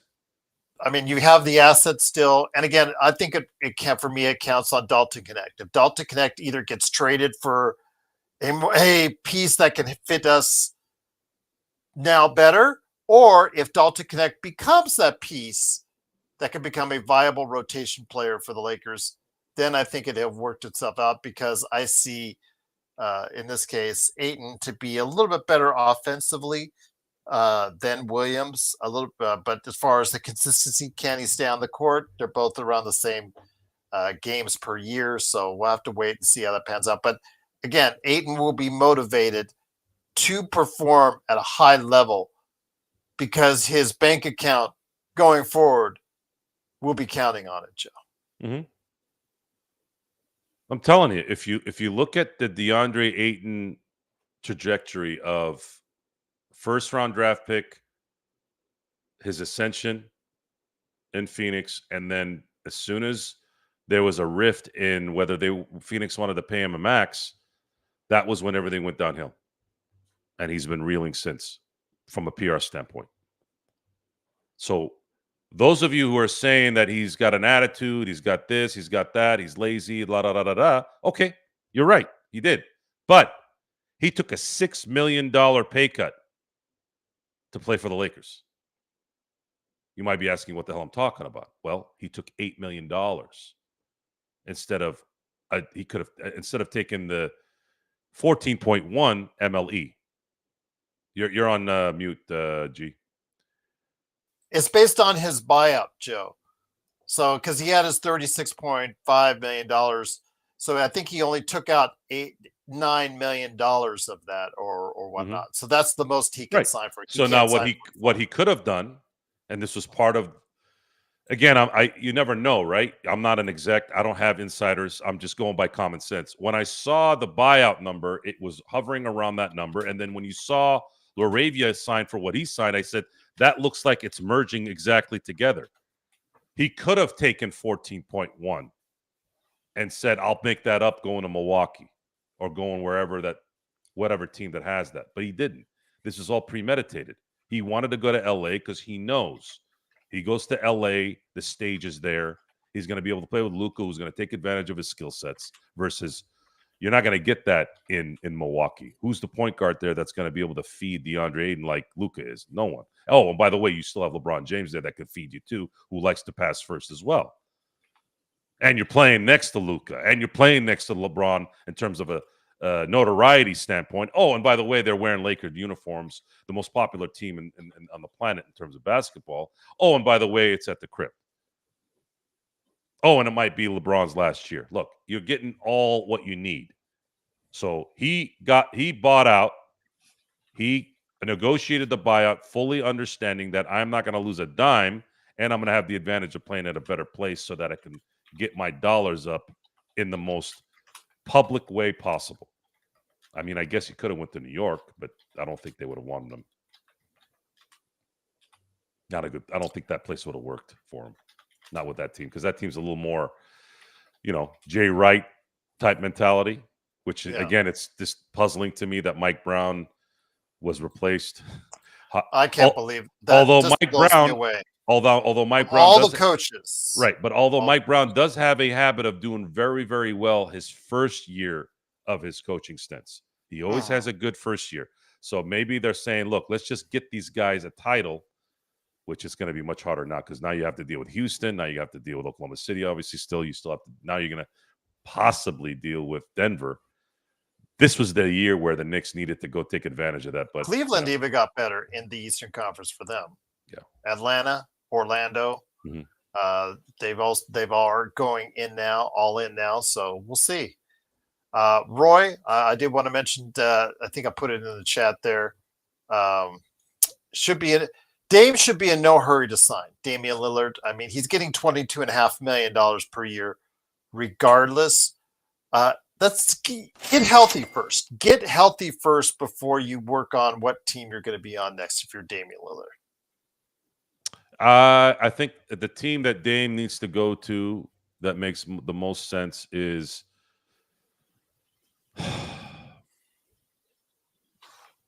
he's going to have to go to a team where I believe he should be a six-man.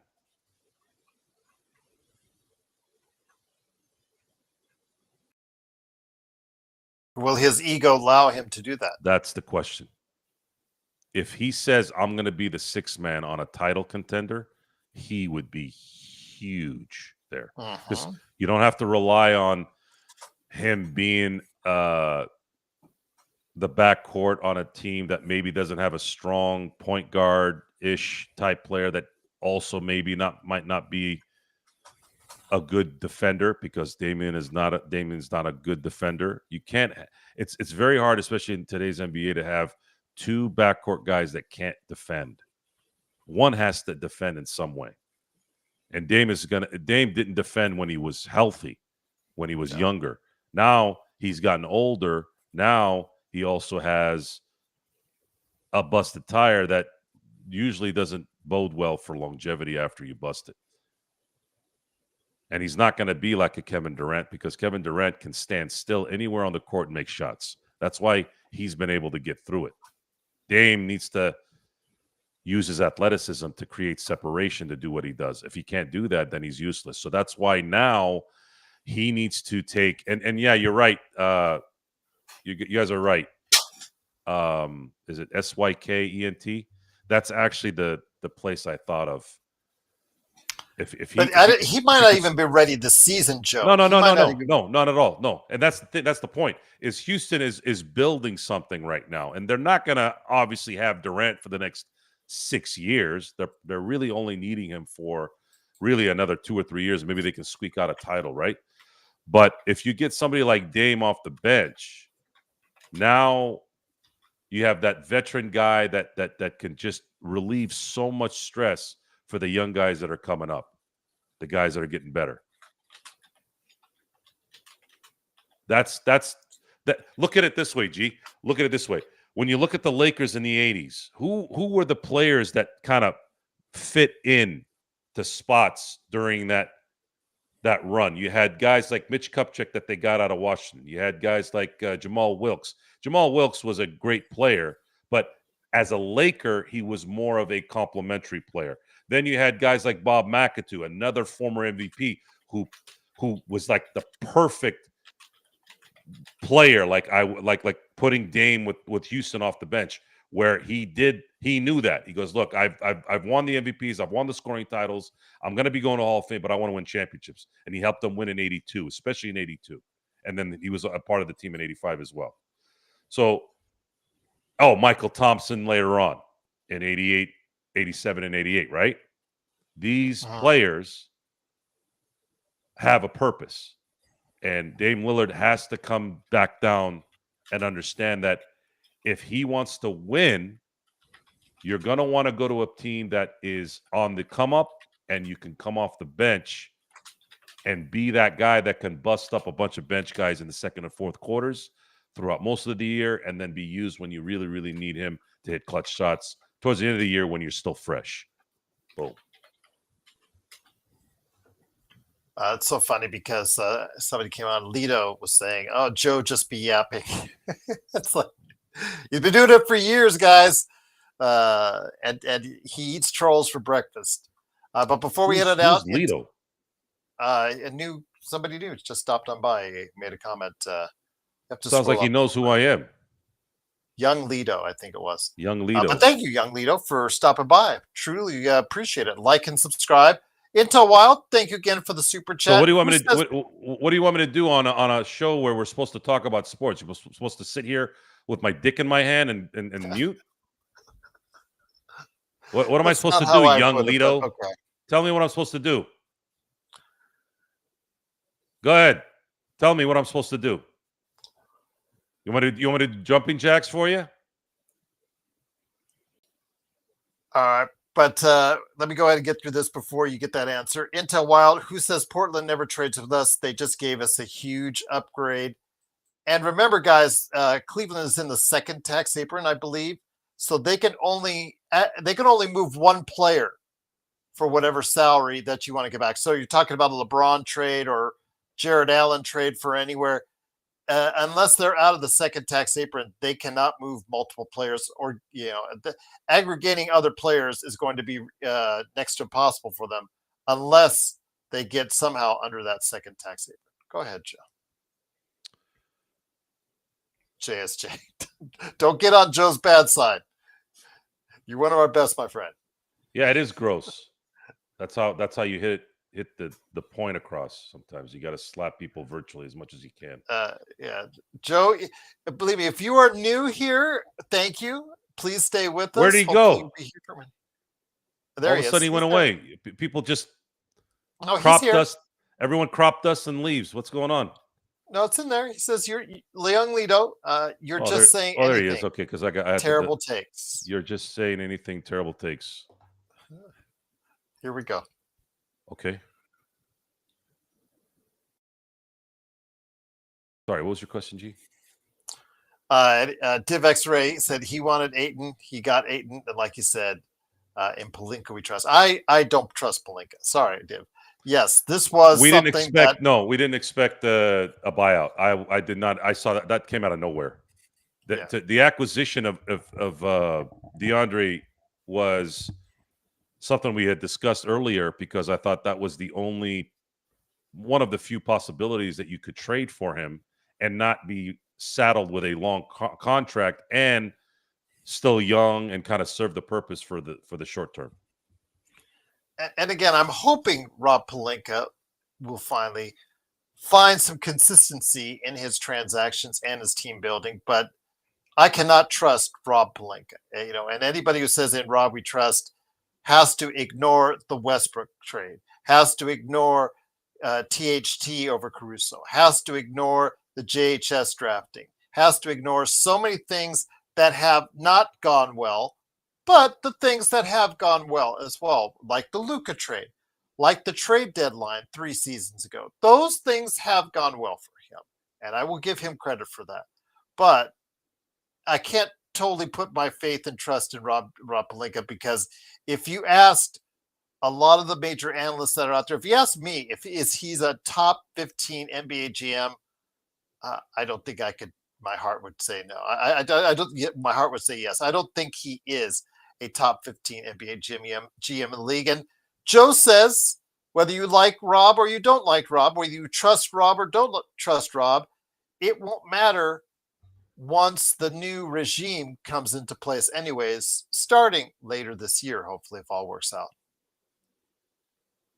Yeah, it's not likely. It's not likely Rob or JJ will be here in the long term once new ownership comes in. And I don't know what Jeannie's position is going to be other than being Jeannie. She'll be the Magic Johnson of the Lakers with Magic Johnson. Yeah, it can't be another playoffs and then first round exit, Hernan. It has to be at or near a title level. Certainly, yeah, certainly would. Yes, it certainly would make that decision easier if that did happen. But things can change for sure if JJ Redick coaches like who had a really good year? Was it? I mean, let's just say Frank Vogel in 2020. I thought that year was phenomenal. I thought he was phenomenal that year. Mm-hmm. And he was phenomenal. Look where Vogel is now. And he was phenomenal in 2021. He had a better defense rating wise in 2021 with AD missing time, that a lot of time during the regular season that year. And got treated very badly by the Lakers, very disrespectfully, in my view. And JJ would need to have that kind of year with the result of a championship for the new owners to probably consider him the future. But if he makes too many mistakes, if he's not coherent enough, that there were too many times, especially for a Ricky Kosher, too many times where he acted like us on a podcast versus being an NBA coach. Like, I can act like a complete psychopath on a podcast because there's no repercussions here. I can't do that with clients of mine every day in my business. Does that make sense? That's correct. Yes. Right. There's a time and place. So when you have a dick face that comes on here and says you talk too much on a show where you're supposed to talk, you can let it out there. Now, if that happens outside, you got to pick your spots, especially if there's kids around and shit like that. And by the way, most of these cowards who come on here, that's why I get on it hard, is I want them to understand that you're only a tough guy behind your phone or your laptop or your computer. You don't have the balls to do it in somebody's face unless the other person's famous so that you piss them off so much they hit you and then you can sue them. So, yeah. Results, baby. It's always about results. Because you are in the results business. We are in the results business. And to tell you about the results of the last, 5 days, we've had a lot of people that like us talking. It'd be so funny, though, Joe, the irony, because the Lakers, they had the 8th, 9th, and 10th picks from, the draft with, of course, Rui Hashimura, Jackson Hayes, and Cam Reddish. They were all together on the same team. Wouldn't it be ironic if the Lakers get Marvin? Yeah, Bagley I heard that today. Yeah, that would be hilarious. Yeah, that would be. I would honestly. I would die laughing on that one. That would be so hilarious. I actually wouldn't mind if they brought him in for training camp, just to have it for just training camp, and maybe some. He's 6'11" and can stretch the floor a little. He's very similar to Wiseman and so many. No, he stretches the floor, but he's soft. What I'm saying is there's a mental block. The Stromile Swifts, the Marvin Bagley, these guys have checked out mentally in terms of being professional NBA basketball players. Joe, with the Stromile Swift, I remember that well, Joe. People thought he was going to be the second coming, and it just took a second for that to be a case. Well, he should have. He was athletically inclined to be that guy, but this right here, guys, when you don't have this is your toast.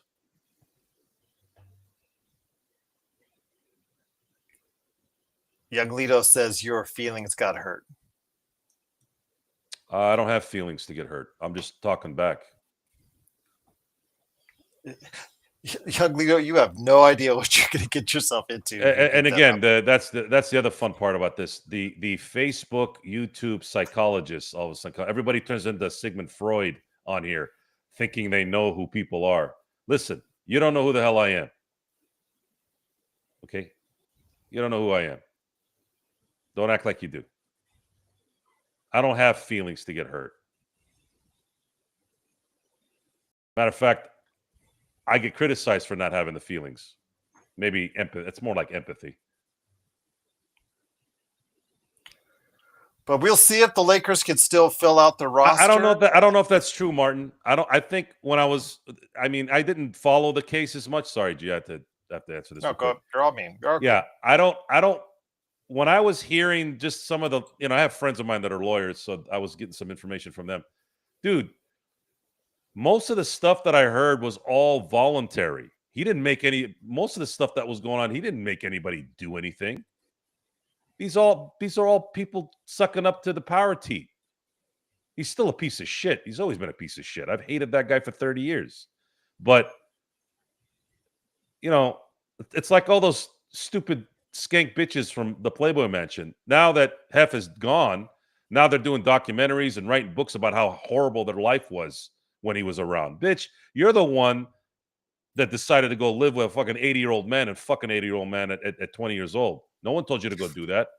Okay? Now you're backtracking when you got to answer that to your kids and your future grandkids and all that shit to make up for that. Man, fuck those people, man. Those people are fucking pieces of shit. They should be in jail for being lying pieces of shit.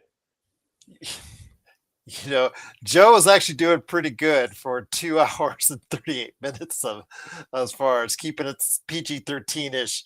But you know, Joe had to go off the deep end at some point in time. Well, it's important. You know, you want to don't tell me. Oh, when I was young too. I wasn't out banging 80-year-old rich women. You don't think I could have done that? You don't think I could have done that? Live the easy life. There's women out there that will do that. I have talked to people that do that now. They're not my friends. Just conversation. You're at some kind of gathering, and all of a sudden you're like, "Really? You're doing that?" Anybody wonders why this channel is different from all the other Lakers channels? I think you just got a little taste of it right there. Important. It's important to be different because I've seen enough Lakers shows. I've seen enough Dodgers shows. Well, not enough Dodgers shows. Not a lot of people can talk baseball. Baseball takes a certain talent and a certain delivery, and most people are not smart enough to handle baseball. But basketball is easy because all you got to do is go back and forth and listen and watch the basketball go to the hoop, and everyone thinks they're a fucking savant. And then every now and then you get a dickless pussy ass bitch on here that'll not like who you are, and they'll say something because they know they got their computer to guard them. And then you talk some shit back, and then that's it. It happened. It's just a matter of it's based off numbers. 99% of the people on here are great. They listen, they ask good questions, we answer it. And then you have the 1% dickless pieces of shit that'll say something that doesn't make any sense. You crack on them, and then you go on. There you go. Young Lito says, when is Joe going to say something of substance? By the way, Hernan, I'll close out with your question, my friend. Don't worry. I thought I made a pretty good point on all those things. He does have a good profile. So as far as pick, I like that. The Lakers logo, anytime. Good job, Young Lito. I like that. Yeah, Lakers fan indeed. Go Lakers. Eat a dick, Young Lito. I don't give a shit about your logo.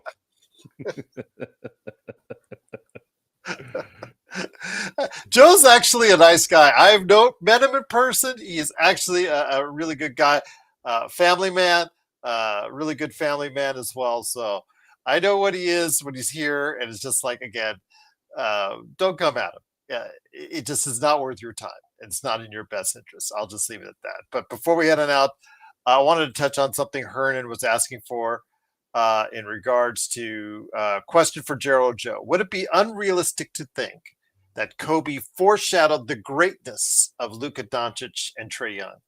And someday, he stressed, is it possible we could acquire Trae in free agency? I just don't know if that would work. No, defensively, it would be not with Luka there. No, two similar games. Not really similar, but just they kind of do the same thing. And yeah, not having two liabilities on defense in the backcourt is never a good idea. That would be hard. I mean, my gosh, between them, they would score almost 60 a game. But you would need to have first team all defenders at the 3, 4, and 5 then, so they could just funnel. The coach would have to just teach Luka and Trae to funnel all the players to them. Intel Magic Man, I reached out to him earlier today and then told him what we're going to do and when we're going to do it as far as the show, but he unfortunately couldn't make it today. I guess so hopefully he'll be back with us soon. Same thing with John Costa. John Costa, I know, is doing a lot of things during the summer so he can set himself up for next season. But go ahead. He puts out some shorts, including one earlier today on Deandre Ayton. So hopefully you'll check it out on his Lakers Corner and Clutch channel, Clutch Talk channels. So Sports Baby says over 2-hour show. Thank you everyone for joining us tonight. Big shout out to Xbox. Big shout out to VAR, aka Sports Baby. Big shout out to Search and Destroy, who hopped over from Jeff. Congratulations to Jeff. I heard he had over 400 viewers at one time simultaneously. So congrats to him on that. And thank you to everyone. We had about 250 ourselves. And so we're very grateful for you guys stopping by. Hopefully all the new viewers will get a taste going forward of what we do here at the Lakers Fast Break, and we'll continue to do so. We'll stop by tomorrow night, or if something major happens, we will go breaking news on you as well. But Joe, any last thoughts before we head on out? It's nice to get this out of the way, and I think good things are coming here in the next few days. I don't have any intel on what might happen. I wish you did. Pardon the pun. However, this was a big fish that wasn't expected in my view. I did not think they were going to be able to get a Deandre Ayton type player for nothing. That's a huge opening for the Lakers to take a little bit of a risk without killing their future now with the assets they still have. So I think there's going to be some good things happening here in the next few days. And the Lakers I think Deandre Ayton needs to look at himself, Joe. I really think he needs to look at himself hard in the mirror and say, what is the player I want to be for the rest of my career? Do I want to still try and live out that potential I had as a number 1 overall draft pick, or just meander my way through life like he's been doing for most of his career, Joe? I think he has to go ahead and look at himself realistically and say he can set himself up for a really good future with what he does this season. But if he doesn't, he can also set himself up for being a afterthought and a has-been going forward as well, Joe. And I believe if you've paid attention to the process, I believe he is putting himself in the position of saying, look, I got to prove myself. And what better place to prove yourself? Why would he want the pressure, right? Why would he want to go play with Luka and LeBron and these guys and play for the Lakers and play on that stage without saying, look, I'm going to prove that I am a number 1 pick overall and I want my next big contract. He made that decision before the buyout. This was all premeditated that he was going to come to LA. That's why he was bought out for the number that he was bought out at, so he knew he could obtain that number when he went to LA, because he could have very easily gotten the most money possible from another team or other teams, but he didn't do that. So he's already done that. Will he get bored? Will he finally succumb to the pressure? Sure, that stuff could happen, but I don't think it will, because he wants the 9-digit contract. And he knows he can maximize it greatly if he just plays well. Because we saw Miles Turner not play well and still get a 9-figure deal. And that's how the market will send you the comp.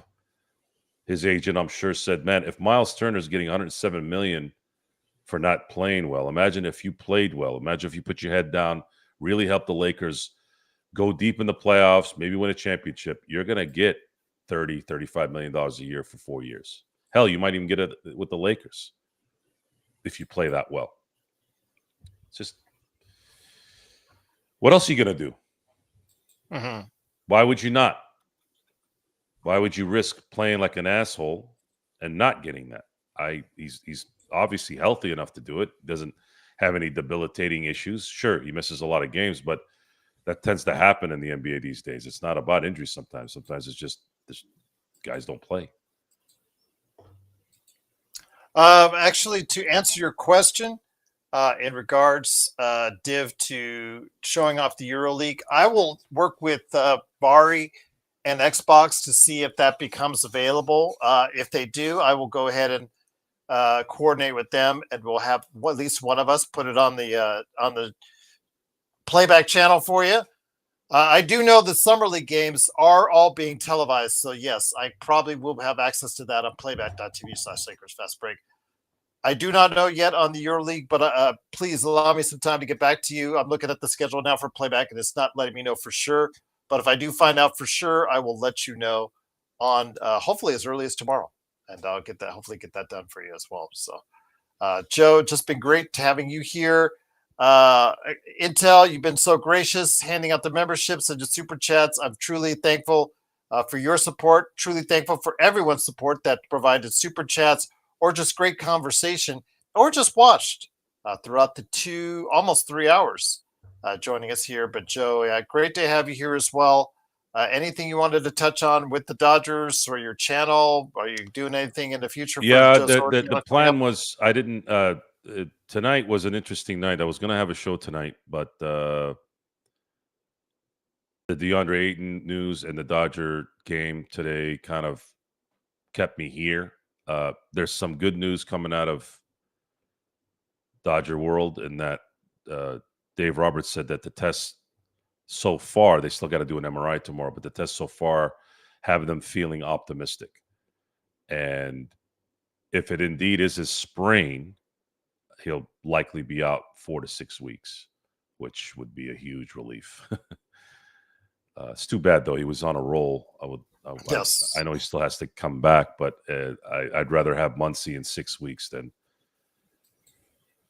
not have him for the rest of the year. Well, I'm definitely looking forward to seeing what's going to go on with the Dodgers. And Joe will give you those constant updates and his thoughts on his playback channel or his YouTube channel. Just type in Joe Soro and it comes up immediate there. So I will say this. I do know I want to again thank Xbox, Search and Destroy, and Vari, a.k.a. Sports Baby, for all the support as our mods in the chat.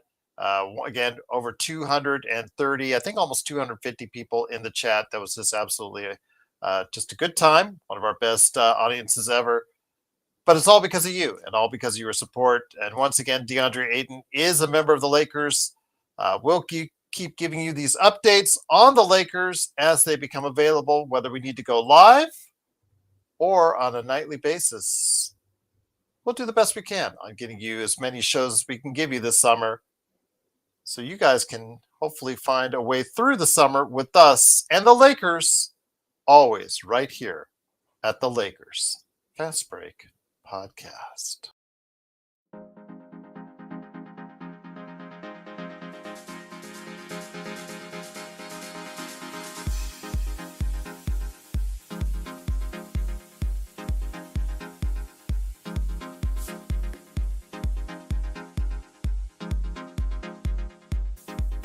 What's with the pixelations? It's just a different design. I have several of them. It's different. Weird.